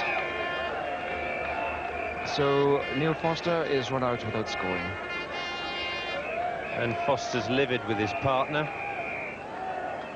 The oldest rule in running between the wickets is if it's hit in front of square, it's the batsman in strike's call. Foster sees the gap. He feels there's an easy run, but Morey's had a direct shot at the wickets and he's miles out.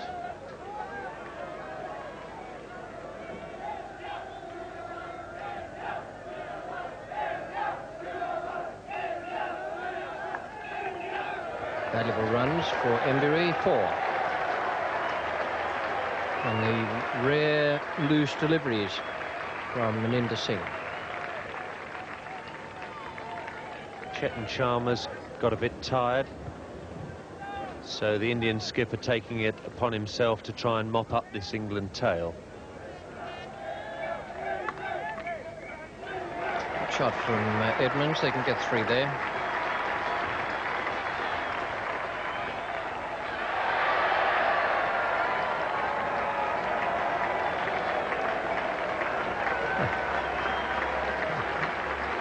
Certainly they've got 3, they've got 4 because the ball slipped out of the fielder's hands.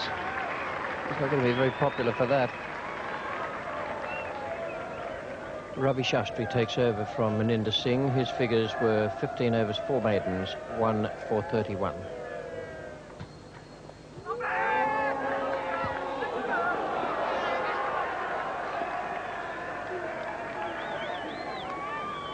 Don't know that the stroke deserved any better fate than almost befell it. No, I can't really say. I really like this slow sweep that John Embury has decided to play once or twice.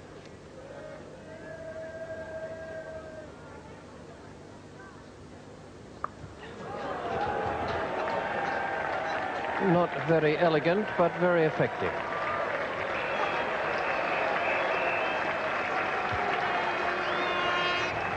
No, you certainly wouldn't put John Embury down as the most elegant sweeper of the ball.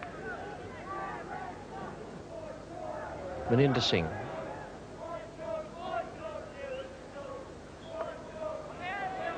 And that is out. Edmonds trying to sweep away past square leg, and England have lost their 8th wicket, 217 for 8 now. Edmonds out for 10, hitting against the spin.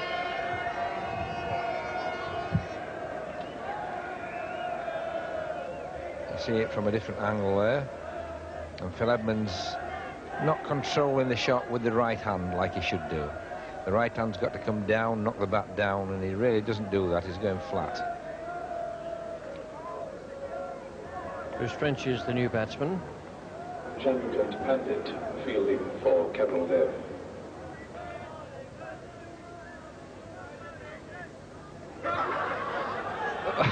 Well, a touch of Fred Carno's out there. Well, John Emburey really is the most inelegant sweeper I think that I've probably ever seen in the game. Ravi Shastri just turning to Chetan Sharma again to see if he can work the trick again. Oh dear, what a good change of bowling. It's the 5th wicket for Chetan Sharma, and Bruce French has gone, caught by Kieran Murray. A good, lively, whippy action. You can't believe it. Excellent performance by Chetan Sharma. Indeed, it was a terrific performance from Chetan Sharma. 22 overs, 3 maidens, 5 for 56. And that at a time when his captain and the main strike bowler, Kapil Dev, was unable to take any proper place in the bowling lineup. Binny wasn't on song either. Amarnath bowled just 2 overs, but the spinners did a terrific job as well. 22 overs for Maninder Singh and 2 wickets, and Ravi Shastri had the one that came his way before the tea interval. Now the card for England at stumps at the close of the 4th day, 231 for 9. It was very important they got through to the final day so they could take up a little bit of time and have the 10 minutes between innings to make things just that much more difficult for the Indian batsmen. But I think this is going to be a good contest. The match situation coming into the 5th morning, England 231 ahead. That's not going to be easy. The pitch is just playing a few tricks again, and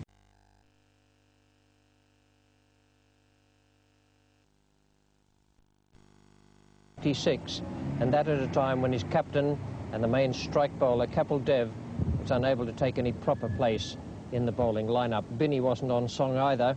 Amarnath bowled just 2 overs, but the spinners did a terrific job as well. 22 overs for Maninder Singh and 2 wickets, and Ravi Shastri had the one that came his way before the tea interval. Now the card for England at stumps at the close of the 4th day, 231 for 9. It was very important they got through to the final day so they could take up a little bit of time and have the 10 minutes between innings to make things just that much more difficult for the Indian batsmen. But I think this is going to be a good contest. The match situation coming into the 5th morning, England 231 ahead. That's not going to be easy. The pitch is just playing a few tricks again, and I think we might be in for a tremendous cricket match. The 5th day here, England will look at it in a positive manner. They'll know that they need to go all out for a victory, and I have a feeling that there'll be lots and lots of excitement. Bear in mind that this Indian batting lineup is very, very strong. They go right down to number 10 with all-round. And Bruce French has gone, caught by Kieran Murray. Oh, well caught. What a splendid catch by Mohammad Azharuddin. End of the innings, 235. India need 236 to win. Emburey's 27 not out. Does great catch. Yes, Radford forced onto the back foot here. Whenever he's played forward, he's looked good, but he started to come forward, forced onto the back foot, and that really was a very, very low catch indeed. That just did carry. Indeed it. Mind that this Indian batting lineup is very, very strong. They go right down to number 10 with all-round. And then we had Chetan Sharma from the pavilion end. And Chetan Sharma's figures there of 6 for 58 go with his first innings figures to make him the first Indian bowler in the history of the game to take 10 wickets in a test match in England. Always a pleasure to watch him play, and he's only 20 years of age. The situation when India began their second innings was that they needed 236 to win. Now, that might seem a sizable total, but a lot depended on exactly what happened with the England bowlers out there. They mustn't let India and the opening batsman, or the early batsman, get away to a brisk start. Here's the 5th ball of the first over, and it's Neil Foster coming in. Chris Rakan is taking strike.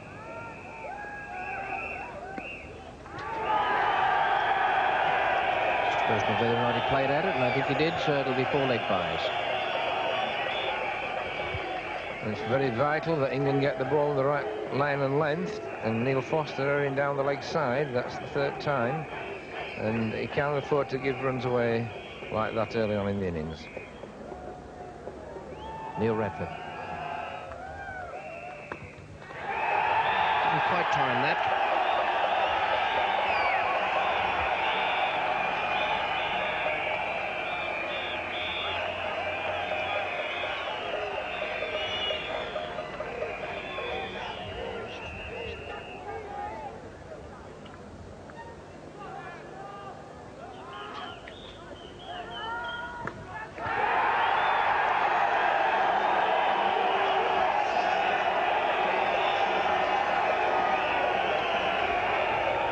Well, this is just what England didn't want. A few loose deliveries, half volleys and short and leg side. And the scoreboard fairly rattling around with 16 on the board, and we're still in the second over. So Neil Foster tries again.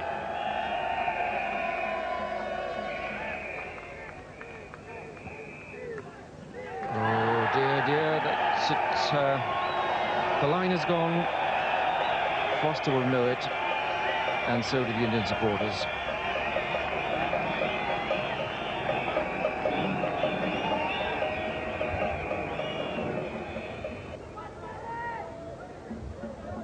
So Pringle to Shrikant.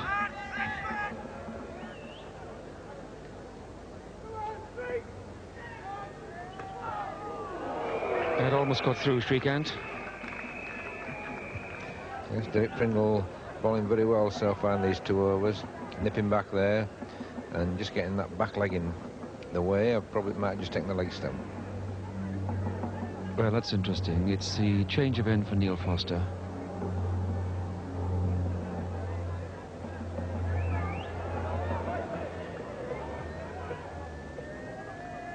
Oh, between bat and pad. Beautiful ball. Yes, Tony, the Essex pair have got into a much better line and length now after a very ragged start by England. India rocketing to 40 for no wickets, but now finding life much more tricky. Bowling more frugal. 196 to win.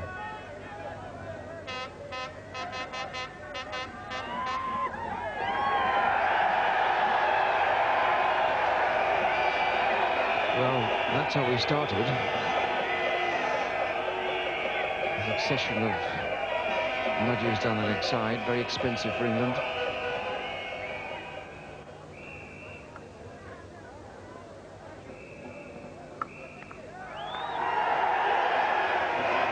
And that little extra cheer from the Indian supporters will sound about 10 times as loud to the England players, because it signals the half-century coming up without loss.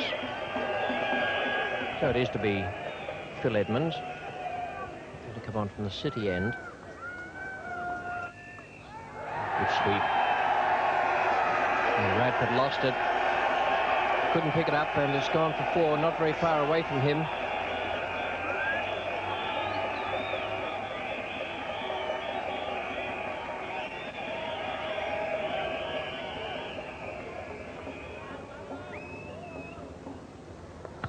It's in the air, and it must be out. Pringle has taken it. That's well bowled by Edmonds. It's just the break England need. They had to get a wicket. 58 runs are on the board, and Edmonds was prepared to buy there.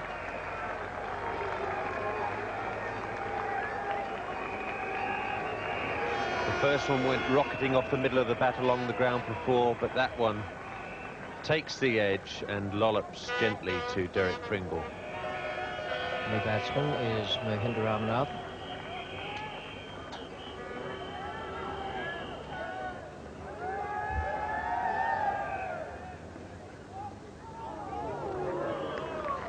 That's the one the bowler dreams about. First ball goes to the new batsman and it whistles past the outside edge.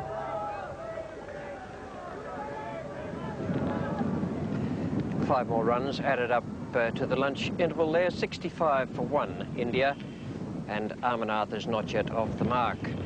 Phil Edmonds was the man who was posing most problems there for the Indian batsman. Gavaskar unbeaten on 37. Edmonds 4 overs, 2 maidens, 1 for 5 after what was really a disastrous start for the England bowlers. We're going to pick up play now with the first ball after lunch, the very first over, and it's Derek Pringle coming into bowl. Mohinder Amarnath. is the man taking strike. And again, the England bowlers stray down the leg side, and they pay the penalty.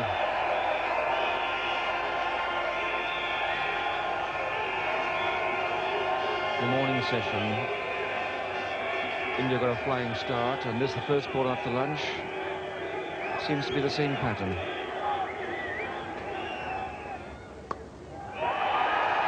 Crisp and clean and effective. Well, that really was a magnificent stroke. Hardly any effort at all. Beautifully timed, just turning the wrists again, and the ball just speeding away through the wicket. Right onto the bat, head down. No real effort, but beautifully turned away. Spin bowling at the other end, Phil Edmonds. Oh, beautiful shot. Ball play, totally on merit, and that is Sunil Gavaskar's 50, his first half-century of this series.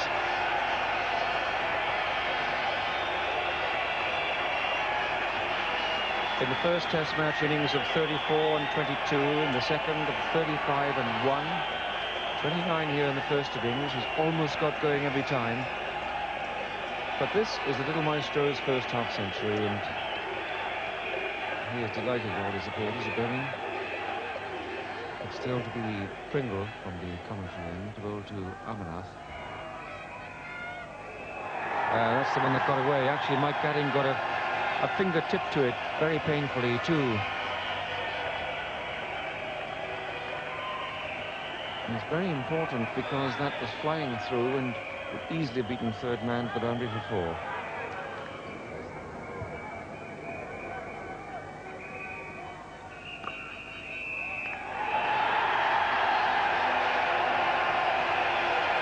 Very fine judgment by the batsman, because they chose David Gower. Always a danger, and Gower was every bit as good as his reputation, racing in, flipping off the bails, but the 100 comes up from 198 balls.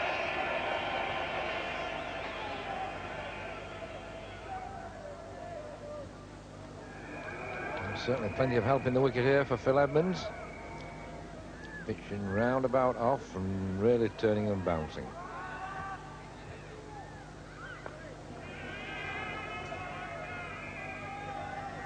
And he's got the breakthrough for Edmonds. Deserved it. He's beaten the batter on a number of occasions. This time, just a sliver of willow. Bruce French took it, neat catch, and the second wicket down for 101.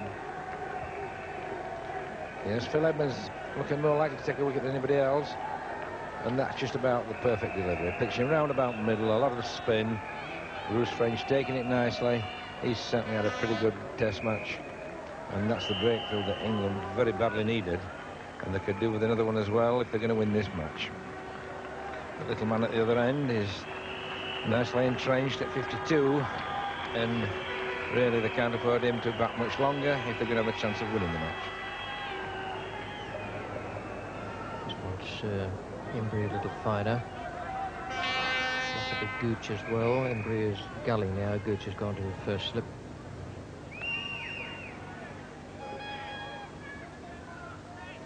Oh, there's the second one. Now Edmonds has 3. Second one in just the last 5 minutes for Phil Edmonds, having originally picked up Srikanth. So 3 down now, and that's a different atmosphere from the England team. Again, a very fine delivery, pitched very straight off stump, not quite as much across as the previous wicket, but certainly pitching off stump he had to play, and it turned quite a lot there. And that's Ben Sarkar, who's had probably that little bit of luck that's been going in this series and made a lot of runs, but he ran out of it today.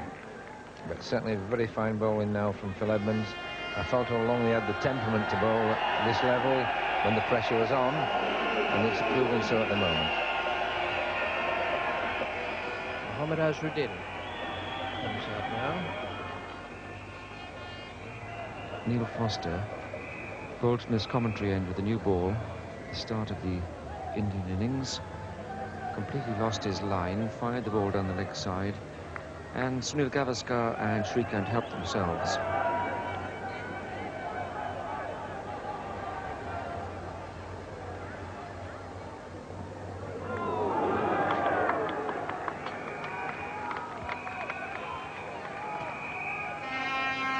Well, Philip Edmonds wanted a bit of help from the other end, and almost getting it here. Nasruddin, a flash at that, it just cleared the top of the bat.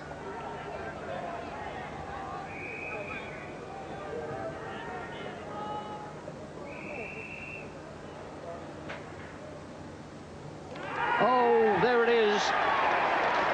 Foster has got him with the short pitcher. Gavaskar has followed it. Another one caught behind the wicket. Now that's interesting. 104 for 4. This is a match, Bob. Yes, Richie, and this is a super piece of bowling from Neil Foster. Got Gavaskar on the back foot, and all he could do was fend a little nick to Bruce French. Very fine innings from the little master. I wonder if we'll see him again in this country. We may not, so let's savour it while we can.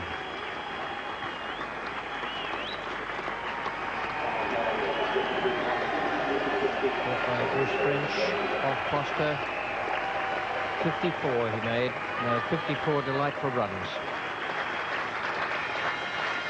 Not just the longest serving member of the Test cricket community, but one of the greatest ever to set foot on a field. So, after Edmonds' trio of wickets, time for the seamer to have his turn.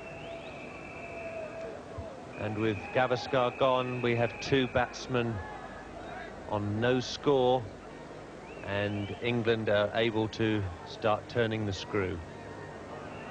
Ravi Shastri is the new man.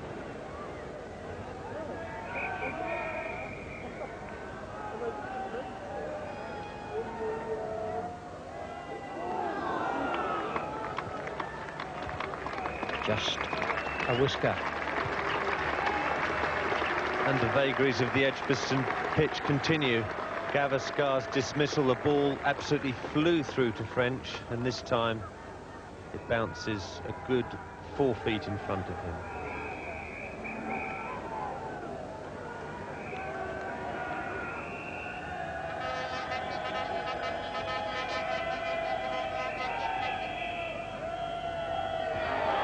Oh, good catch! Good catch! And that was the trap, the plan from Edmonds. He drew Shastri into it, gave him the opportunity to hit down the ground. The drive was there, and the catch was taken. And another excellent reaction catch here. This is a very firm edge from Ravi Shastri. It flies to Gooch's right. Ball's parried up, and John Embury happily clasps it. The new batsman is Kieran Moray, who's come in at number 7 in front of Kapil Dev. So many thought this would be a formal draw, but what a marvellous test match we have in our hands. Oh, he dropped it. And confirmation as Kieran Moray turned to walk, even after the first juggle by Bill Athey. It's pure instinct when you're standing that close. John Embury coming over for another 1-over spell. He's to close proceedings from the City end before tea. Dropped short. Beautifully picked up by Kieran Moray. Saw that very quickly. John Embury trying to pull the ball down, bowl a quicker one. The left-arm spinner, Phil Edmonds, bowled 1 over from the commentary box end before the tea interval, where India went in at 126 for 5. 54 to Gavaskar. That was a lovely innings. Suddenly, that little collapse gave England plenty of hope, and the bowling reflected that, with Edmonds quite outstanding. One of the best performances I've seen from the left-arm spinner. 19 overs, 7 maidens, 4 for 20, and he thoroughly deserved all the wickets that came his way. Foster, I thought, did very well after that ragged start. We didn't see anything more of Radford. And Embury, well, just the 2 overs for him. no wicket for 12. The position of the game at tea, very, very interesting, intriguing. 110 needed to win for India, well within their scope. They're a fine batting side, even though England need only 5 more wickets to win. Well, after tea, 6 overs were bowled for 5 runs before bad lights stopped play. We pick it up now with the 3rd ball of the 10th over. After the interval, 9 runs have been added. It's 135 for 5 now, and John Emburey is coming into bowl to Mohammad Azharuddin. Oh, that goes a long way. John Emburey getting this ball to turn very viciously. A good 18 inches to 2 feet. England have to bowl 14 overs, that's the minimum. But with 2 spinners on, they'll get in a few more than that by the 6 o'clock finish. Edmonds to Azharuddin.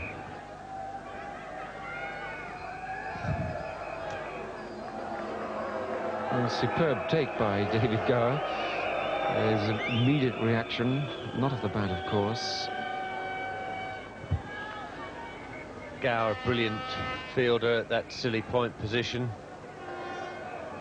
So Mike Gatting has abandoned his plans to bowl a lot of deliveries. He's gone back to his seamer, Neil Foster, who bowled very well indeed earlier in the day.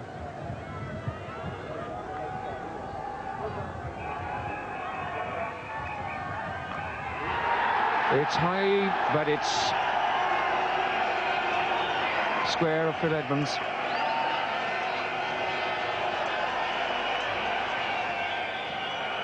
Well, those shots can go anywhere, but more likely to go square on a slow pitch. 144 for 5. So you see the clock there above the scoreboard says half an hour's play left. And overs remaining 11. England have to bowl a minimum of 11 overs.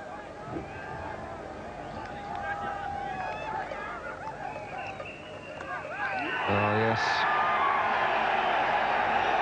Now that's where Foster started bowling, right at the start, at the beginning, and that's where he was going all the time, through mid-wicket. And how they love to play that shot.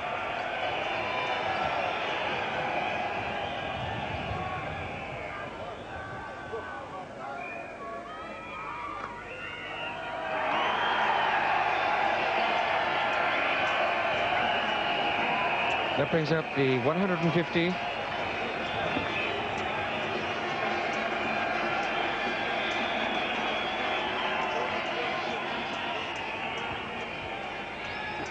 Extra man comes in, close on the offside now.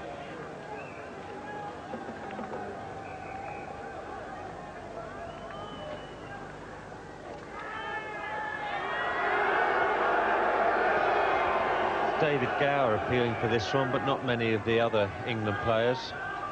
Just squeezing off the pad behind the bat into Gower's hands. Good shot for 4. But that doesn't matter. Edmonds is better off to have it up there, so the batsman is playing that type of shot. At least it gives him a chance, whereas the purely defensive stroke doesn't.